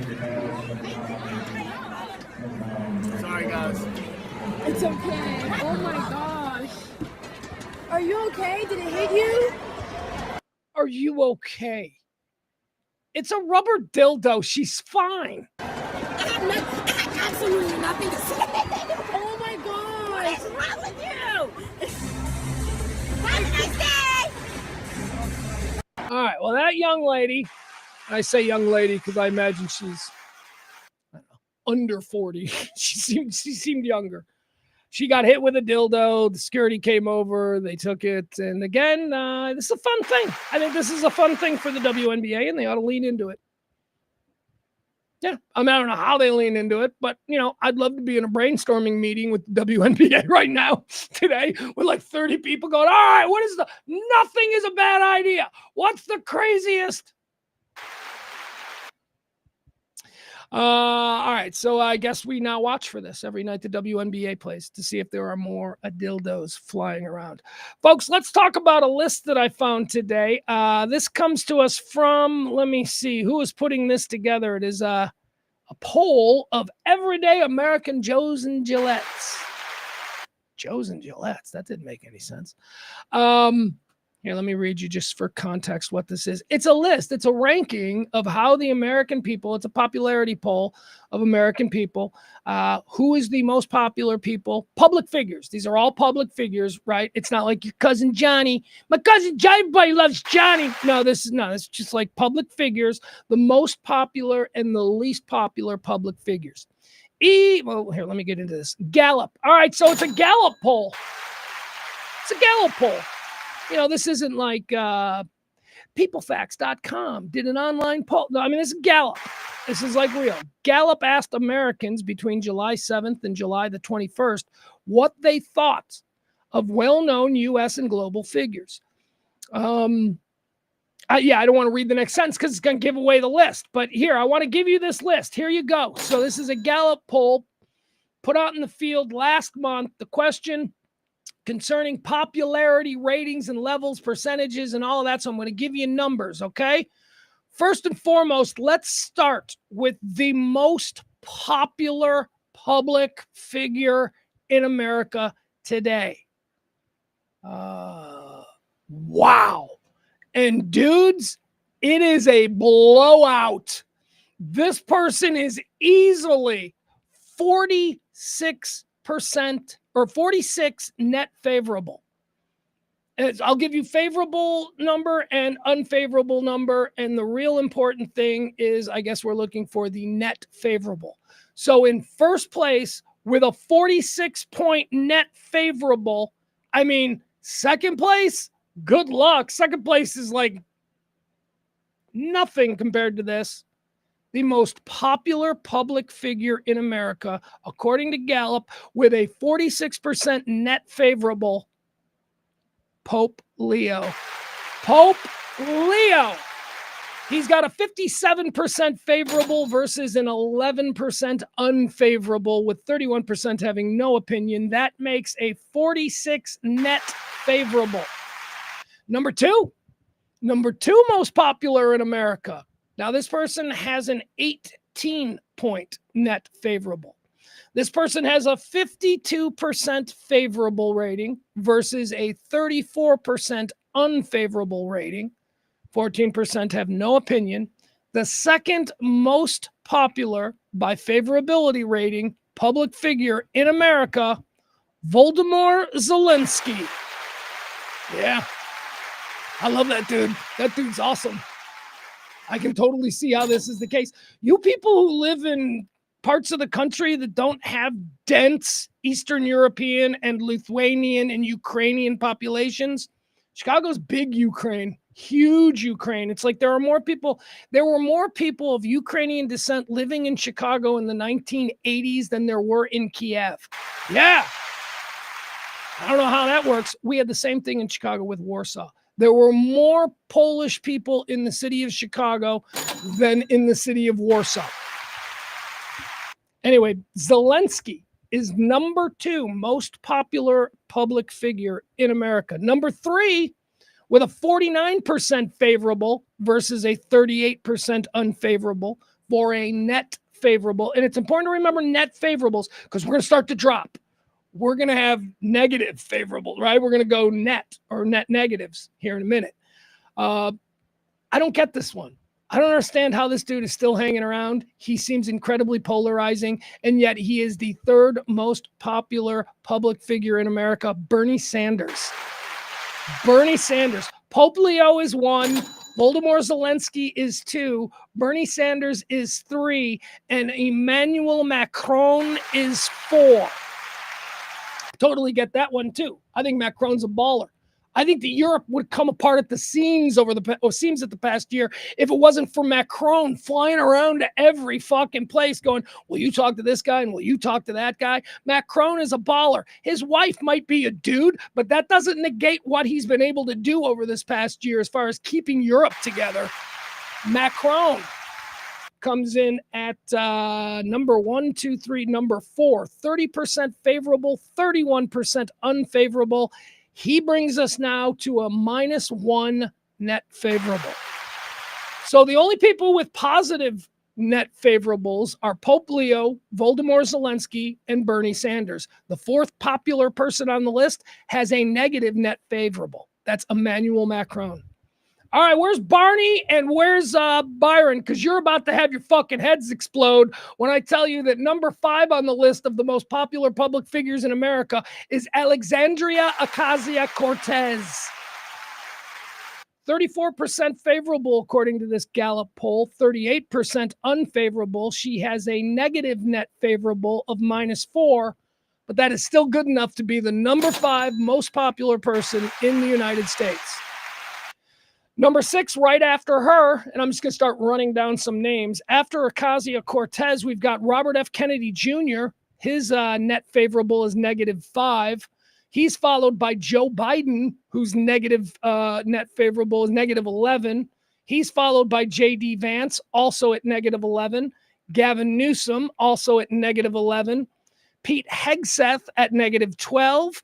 And Donald Trump at -16. All right, so according to this Gallup poll, and I mean, any look at all of the Trump polls, you know he's in the toilet. I mean, he's down to like the most favorable shit is 38% approval rating and whatever, but he's never been a big approval rating guy, so who knows? He wins elections. Who cares? Well, a lot of people care, apparently. Point is this. Donald Trump is at a -16 net favorable. He is sandwiched right between Pete Hegseth, who is just a little more popular than Donald Trump, and Marco Rubio, who is just a little less popular than Donald Trump, which I don't get because, you know, look, I've never been a big little Marco fan, but I don't think Marco is embarrassing himself as Secretary of State. I think Marco Rubio is doing a decent job. He seems to be one of the adults in the room, at least, you know, and maybe that's why he's got net, or maybe that's why he's unpopular, is because he doesn't seem as, he doesn't have any Stephen Miller in him, if you know what I mean. And I think that's good for our Secretary of State. Our Secretary of State has to be able to sit down and have conversations with people who hate Trump. It's just how the Secretary of State works. You got to be able to talk to people. Everything can't turn out to be a war.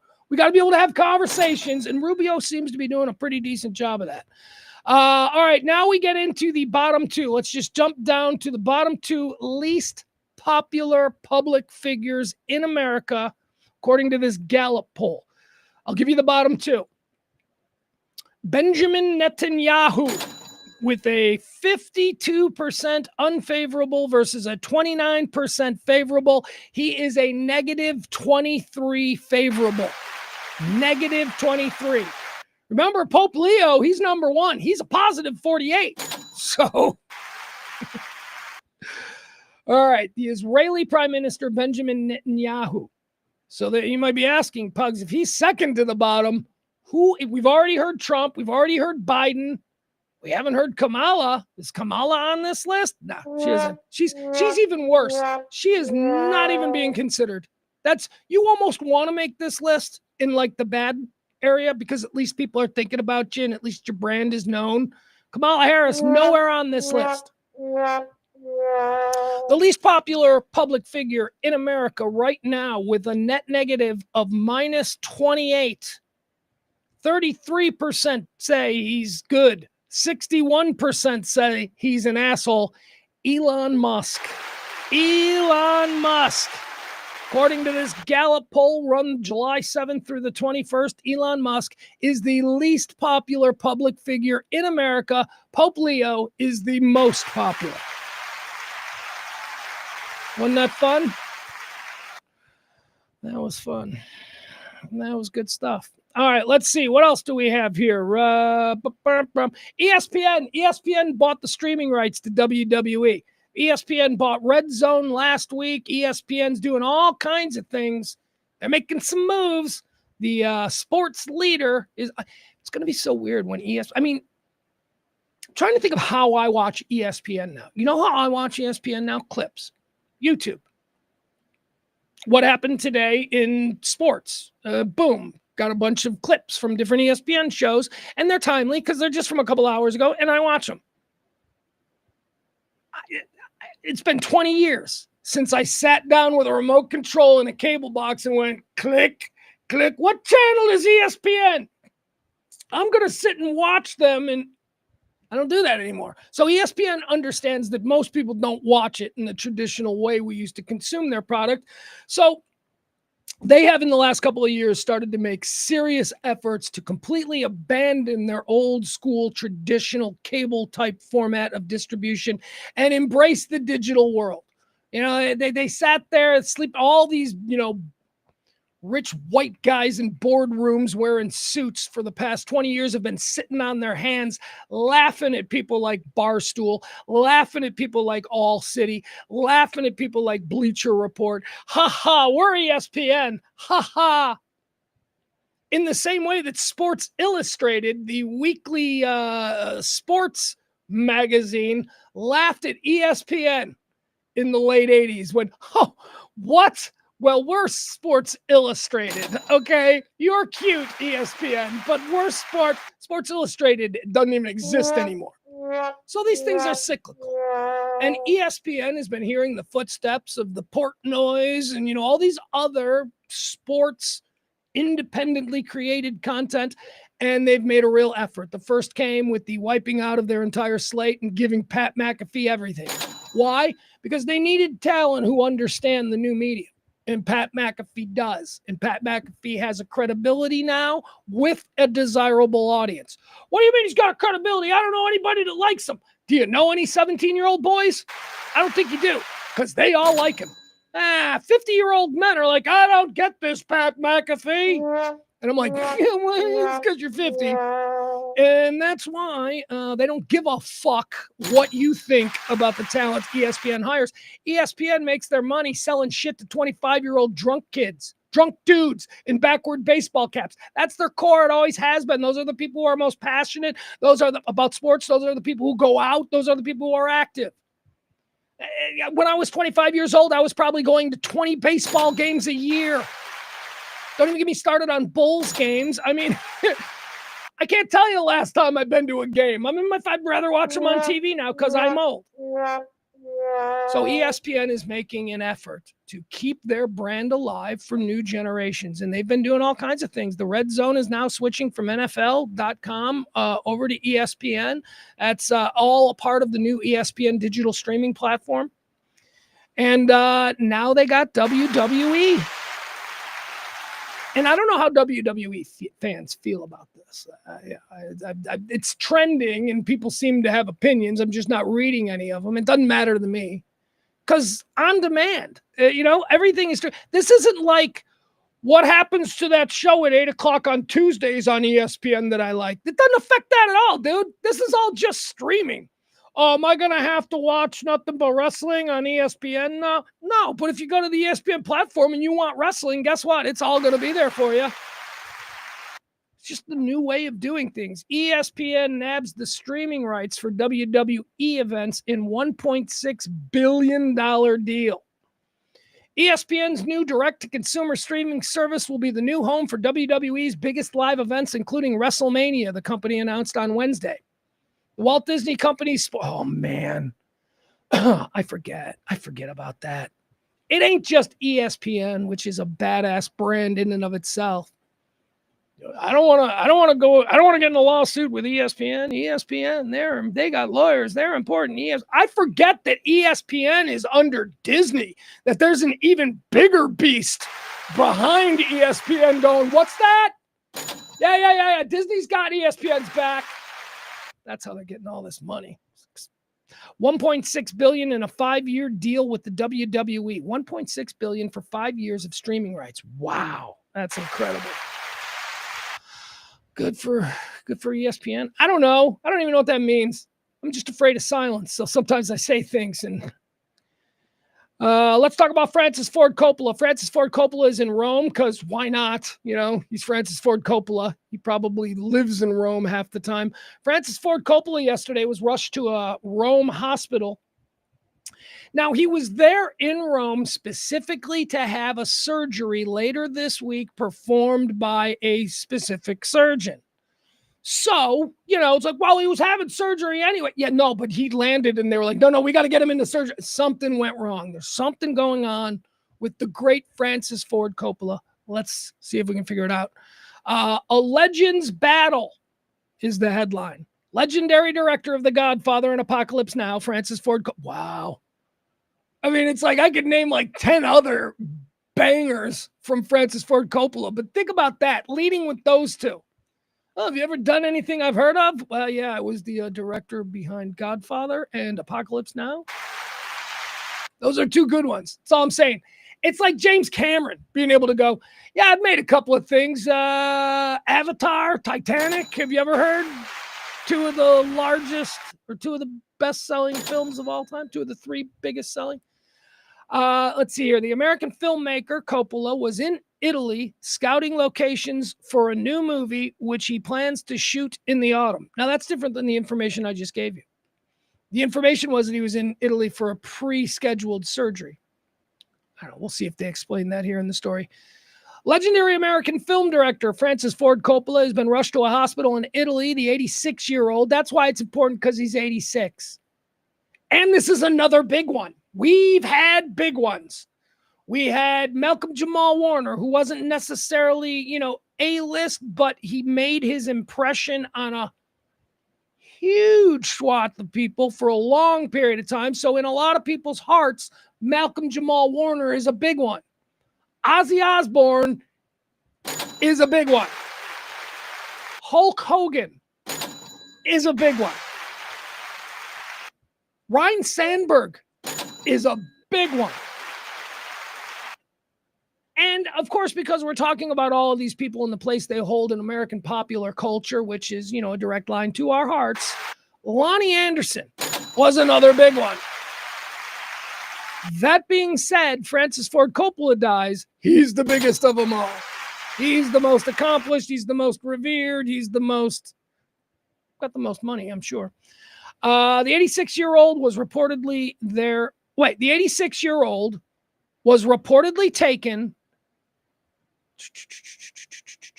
The 86-year-old was reportedly scheduled for a planned operation in Rome when on Tuesday morning he was rushed into the ward with an irregular heartbeat. That's not that big of a deal. Why are they acting like it's such a big... Well, I don't know. What do I know? I don't know. And I don't know what the surgery is for and how that ties into it. All I know is that Francis Ford Coppola is one of my favorites, and we haven't done this in a while because we don't do the first 3 segments of the show. Hold on. Let me make sure we do this. Don't you think it's time we do a Francis Ford Coppola draft? Let's do it. Francis Ford Coppola. Let's do a draft of his films. I love Francis Ford Coppola. He is easily one of my top 5 film directors. We all know that Stanley Kubrick is at the top of that. We also know that Paul Thomas Anderson comes in second. We also know that I really enjoy Quentin Tarantino and Martin Scorsese. So sure, let's put Francis Ford Coppola right there at the end of that grouping. All right, let's see here. Filmography. Let's go through some Francis Ford Coppola films and try and figure out a good draft order. Right out of the box, I see a very early in his career, The Godfather. That's certainly got to be mentioned. How about The Conversation? You ever seen Gene Hackman, The Conversation? Whoo, that's great. Jesus, man. Holy crud. Look at this run that Francis Ford Coppola went on between 1972 and 1980, okay? The Godfather, The Conversation, The Godfather 2, Apocalypse Now. Oh, my God. Those are 4 films that can be found in any critic's 20 greatest films of the 1970s list, and he rattled them off. 1, 2, The Conversation is probably the sleeper of that group because the Godfather films are their own thing, and Apocalypse Now has sort of seeped into our culture in ways that films typically do not. But The Conversation with Gene Hackman is so good. It's about eavesdropping. It's about listening in and planting bugs. Oh, Conversation is great. So then in the 80s, he started to do lighter fare, if you will, stuff that isn't quite as heavy as Apocalypse Now and The Godfather and The Conversation. He gave us The Outsiders and Rumblefish, which if you're a Gen X boy, that shit's, that's important shit. S.E. Hinton, did you read? Was that just Gen X? Or does other generate, like would my son at 16, does he know who S.E. Hinton is? Does he know about The Outsiders and Rumblefish and Pony Boy and all of that stuff? I don't know. Anyway, it was kind of cool that a director of the magnitude of Francis Ford Coppola would direct films based on teen novels. And they're great films, man. They are great films. The Outsiders and Rumblefish is great. He then did The Cotton Club, which was his first failure. Cotton Club, Richard Gere, Gregory Hines. It was the story of the Cotton Club in Manhattan. I've seen the Cotton Club. I think Cotton Club's a fine movie. I don't know why it got, so destroyed, but I think it's fine. Peggy Sue Got Married. Remember that? Nicolas Cage and Kathleen Turner. Tucker, The Man in His Dream. This might be, well, we're going to do a draft here, so let's keep cards close to the vest. Tucker, The Man in His Dream. Jeff Bridges played Malcolm Tucker. Tucker was a guy who created a car after World War II that was super advanced. It moved car safety and manufacturing and, auto technology to a level that we wouldn't see until the 1990s. And he was doing it in the 1940s. And the big car companies, GM, Chevy, Ford, whatever, they crushed him. They used their might with the federal government to make sure that Tucker never got to make his car. It's a great movie. Tucker, The Man in His Dream, starring a young and vibrant Jeff Bridges. Incredible. Then he made The Godfather 3 after that. He did Bram Stoker's Dracula. The Rainmaker is another good one that he did. And that's pretty much it. All right. But that's okay, because if you can run off 4, Godfather, Conversation, Godfather 2, and Apocalypse Now, you are deserving of a draft. So let's do it. Let's do a Francis Ford Coppola draft. Now, before we do this, I want to let you know that I am going to take The Godfather as a series, okay? I don't want to have a list where I'm drafting different Godfather films, right? So The Godfather series 1, 2, and 3. And if you're going to turn your nose up at 3, then you need to see the new Francis Ford Coppola Coda edition of Godfather 3. Francis Ford Coppola, a couple of years ago, took his movie, Godfather 3, which the studio cut down to like an hour and like 40 minutes. And he added all of the shit that they made him cut out, and he reformed the story and made a completely new movie. Coda. Okay, Godfather 3. That's what I'm thinking of when I'm putting this Godfather series together, okay? So number 1, the first pick off the board in the Francis Ford Coppola draft is, of course, the Godfather series. Doesn't get any better than the Godfather. It doesn't get it. Oh, yes, you know what? That's the weird thing. It does get better than the Godfather. It's called Godfather 2. Godfather 2 set the standard for sequels actually being better than the original. Godfather 2. And I love Godfather 3. I like Joe Montana as, isn't it Joey Saza? Joey Saza is trying to take over the Corleone family. That's such a good one. I'm sorry. Godfather 3 is a great movie when seen in the 2020 Coda edition. The Coda cut from Coppola. All right, so that's 1. We're going to go that with number 1. Number 2, I'm going Apocalypse Now, okay? So the Godfather series, oh, well, we know he's got wine. Did you know he also had he sells weed? Did you know Francis Ford Coppola's got a weed brand too? I didn't know that. Hold on, I've lost the fucking filmography. I started perusing his Wikipedia page, and Francis Ford Coppola has accomplished so much in his life that it's like his page is like 1,000,000 pages long. So I got lost. All right, so we're going with The Godfather, number 1. We're going with Apocalypse Now as number 2. I am going with my third favorite Francis Ford Coppola film, the one I was telling you about with Jeff Bridges, Tucker, The Man and His Dream. It's so good. That's going to be 3. Number 4 is going to be The Conversation with Gene Hackman. Woo! That movie is great. Didn't he do... I thought Francis Ford Coppola... Who is... Oh, that's it. It's because of the beards. I always think that Francis Ford Coppola did American Graffiti, but that's George Lucas. But they both have beards. That's why. Okay. So we got the Godfather film series, number 1 off the board in the Francis Ford Coppola film draft. Number 2 is Apocalypse Now. Number 3 is The Conversation. Number 4, Tucker, Man in His Dream. And number 5, I think I'm going to go with The Outsiders. There you go.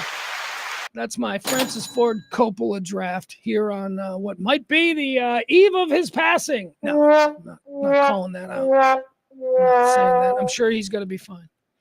I'm sure Francis Ford Coppola is going to be fine. All right, let's move forward now into something that I like to watch videos with y'all. We like to watch videos. There was a baseball promotion in Long Island, New York. It's just, excuse me. Hold on. Is this it? Yeah, let me, I got to find something for you. I got to find something for context so you understand what this promotion is supposed to be about. Hold on.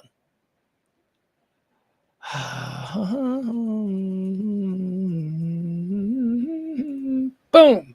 Ba-da-ba-ba-ba. All right, here. All right, for context, I want to show you this. So a minor league baseball team in Long Island, New York last night had a Dance Like Elaine contest. Okay. Now this is, of course, it's New York, it's Long Island. This is a reference to Seinfeld. This is a reference to Elaine Bennis, who you may remember in one memorable episode of Seinfeld, freaked everyone out when she just spontaneously started dancing. And it turns out she's terrible. She's terrible at dancing.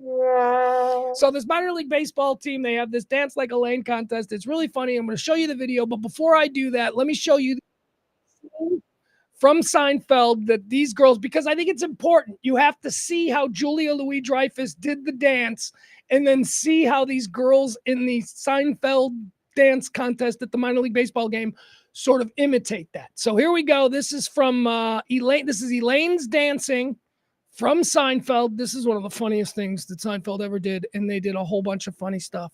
Let's watch this. How about leading us on a toast? Oh, sure. Hey, guys, I want to make a toast. Here's to those who wish us well, and those who don't can go to hell. All right, who's dancing? Come on, who's dancing? You want me to get it started? I'll get it started.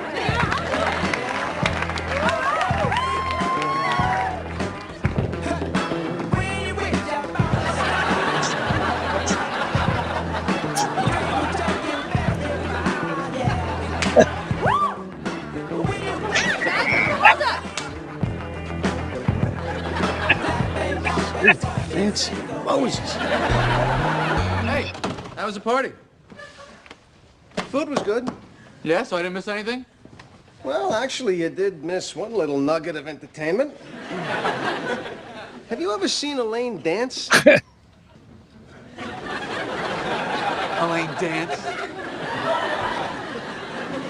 It's more like a full-body dry heave set to music. Did she do the little kicks and the thumbs? What, you mean you know about this? For some time. It was about 5 years ago.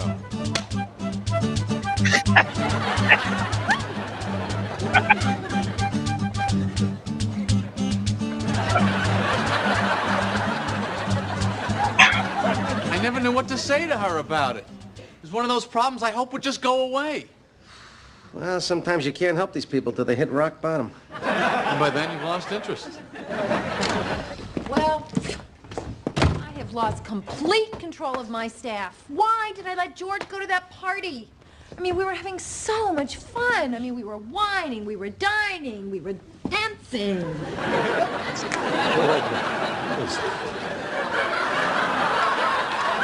What?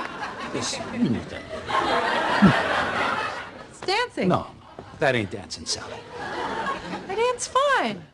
You stink. He doesn't know what he's talking about.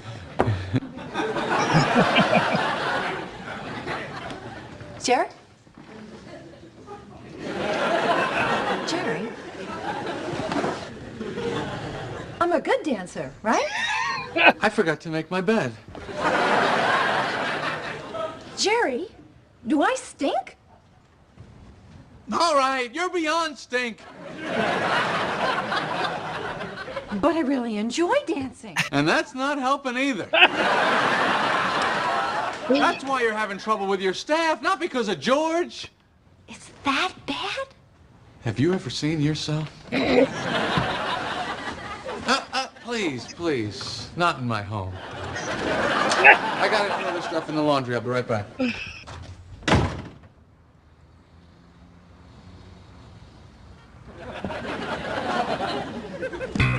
All right, there you go. All right, so that's the context. Elaine Bennis and her. Oh God, she's so funny. She is so funny. All right. So here, Long Island, New York, last night, they had a Dance Like Elaine contest. Now, I wanted you to see that because I don't know if you made notice. I should have pointed this out. But a lot of these girls are wearing the outfits that Elaine was wearing. And anyway, here you go. So this is, we'll watch this whole thing. This is such a fun idea. I mean, actually, I wonder if this would work like in the South, like, but you know, in like New York City, Seinfeld is still something. I don't know if, I mean, how do I say this? People in New York identify with that show on a level, like a genetic level, that I don't think the rest of us outside really do. So, although Seinfeld isn't really something that I hear being talked about a lot, you know, still, I bet in New York it's pretty front and center. And so it's a timely and it's an understandable and relatable idea for a minor league baseball promotion. So Elaine dance contest. Here you go. Let's watch.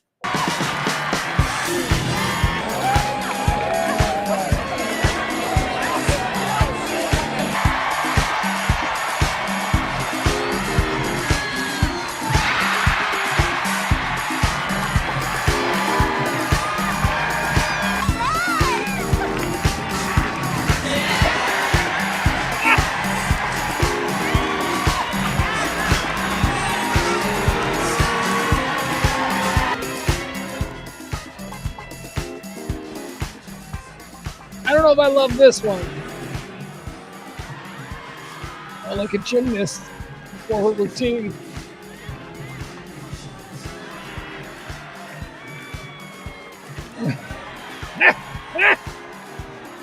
This one. This one's funny.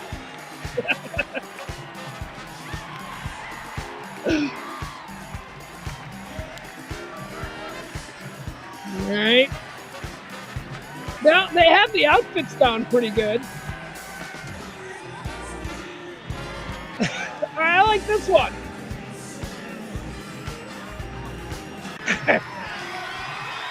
And there's your winner.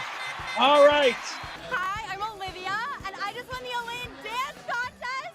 This is so crazy. I honestly feel like I was raised by Seinfeld. I have been doing the Elaine Dance as like a fun party trick my entire adult life.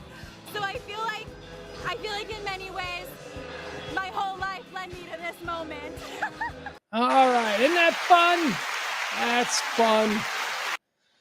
All right, the Elaine Dance Contest there. Now I want to do more baseball here. I want to do a little bit more baseball because this I mean, maybe I understand it.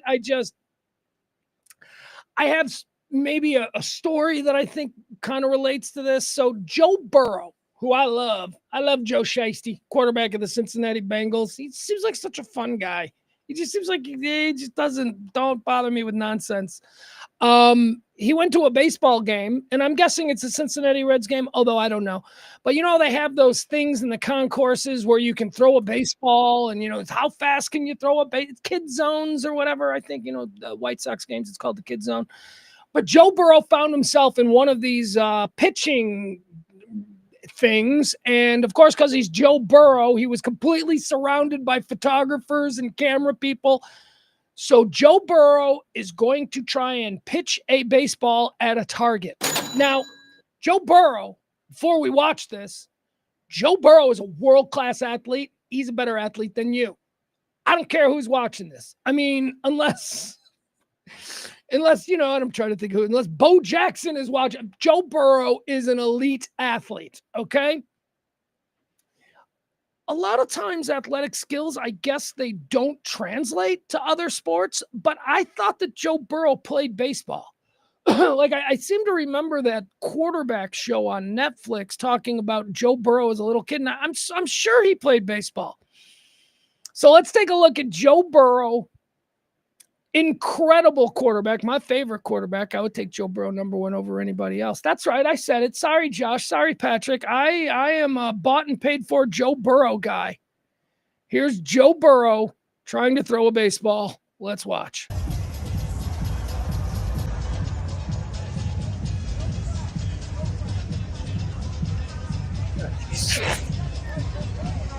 Okay.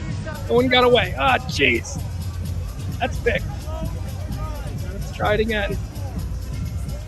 World-class arm, Joe Burrow. Oh, fuck. What is happening? Did he do this on purpose for the viral moment? He has literally not hit the broadside of a barn yet. Ah, there you go. Barely.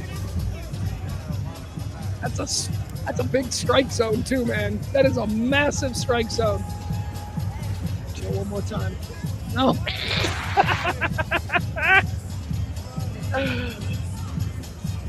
Okay, no, you couldn't do that again. Try and do that again. All right, and there he is. That is Joe Burrow. Joe Burrow can't throw a baseball. So, go ahead. Feel better about yourself. If you think you can outperform Joe Burrow in that, you should be walking a little bit taller today. Here's something weird about that. So I think I've told this story in the past. The radio show that I was on in Chicago, we played a all-star celebrity softball game against Meatloaf. Remember Meatloaf? He's dead now.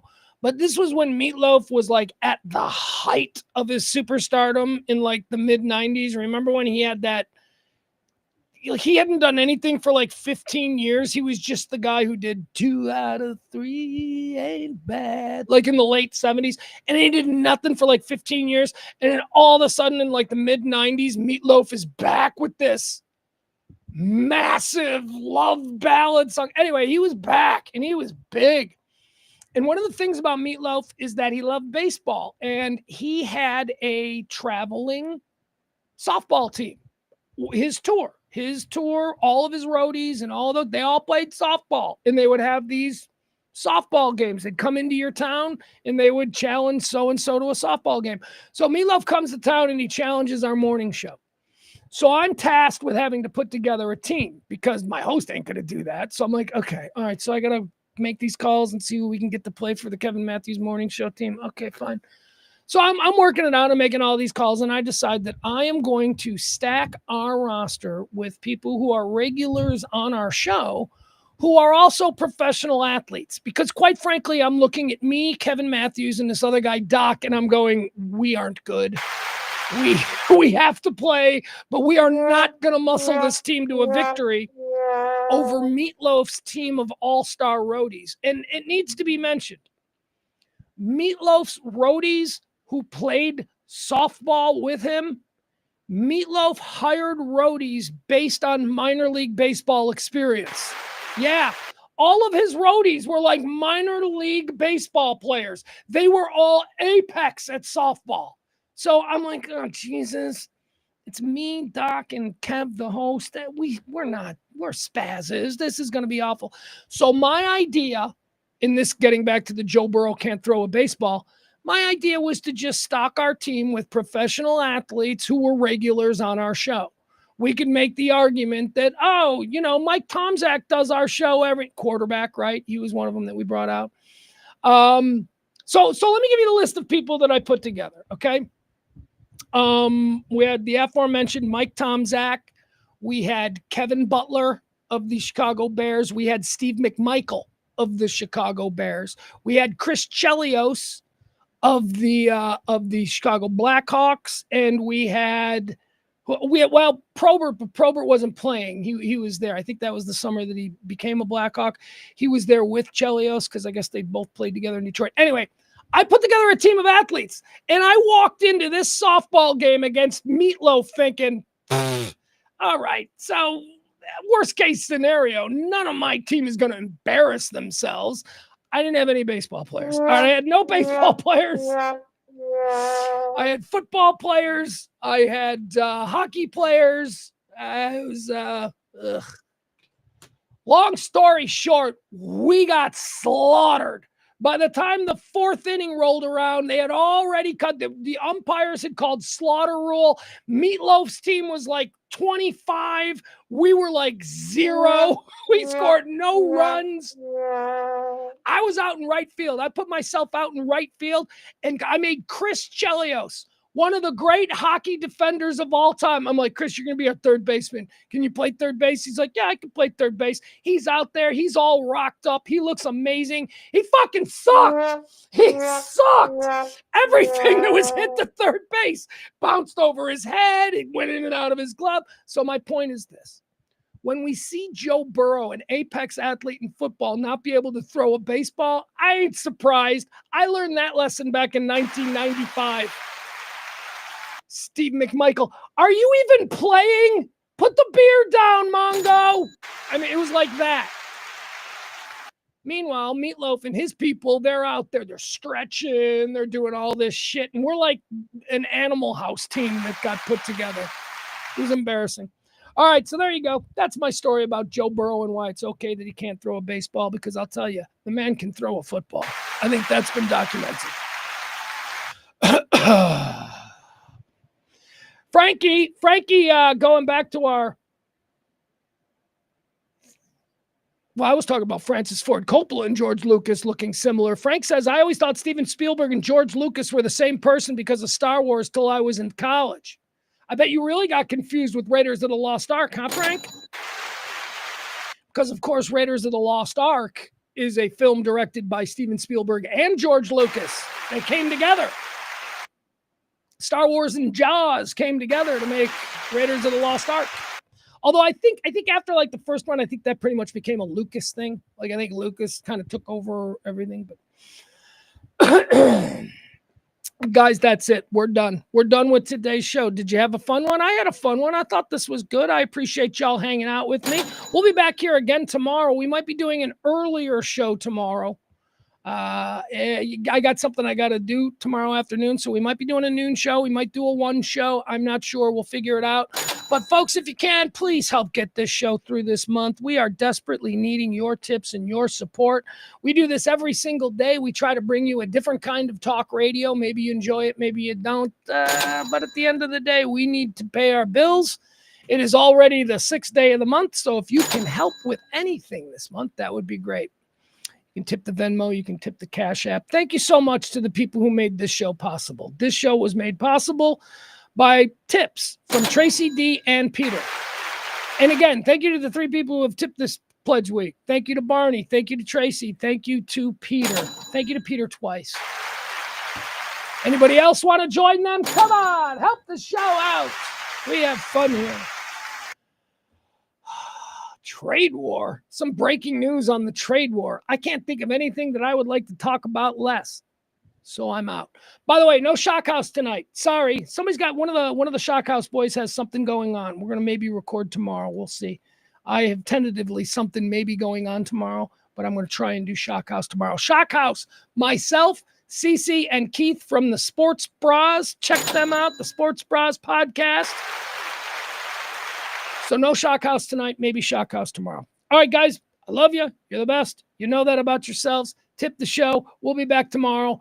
Like, follow, and subscribe because tomorrow might be a 1 o'clock show. Might be a noon show. Who knows? We'll see.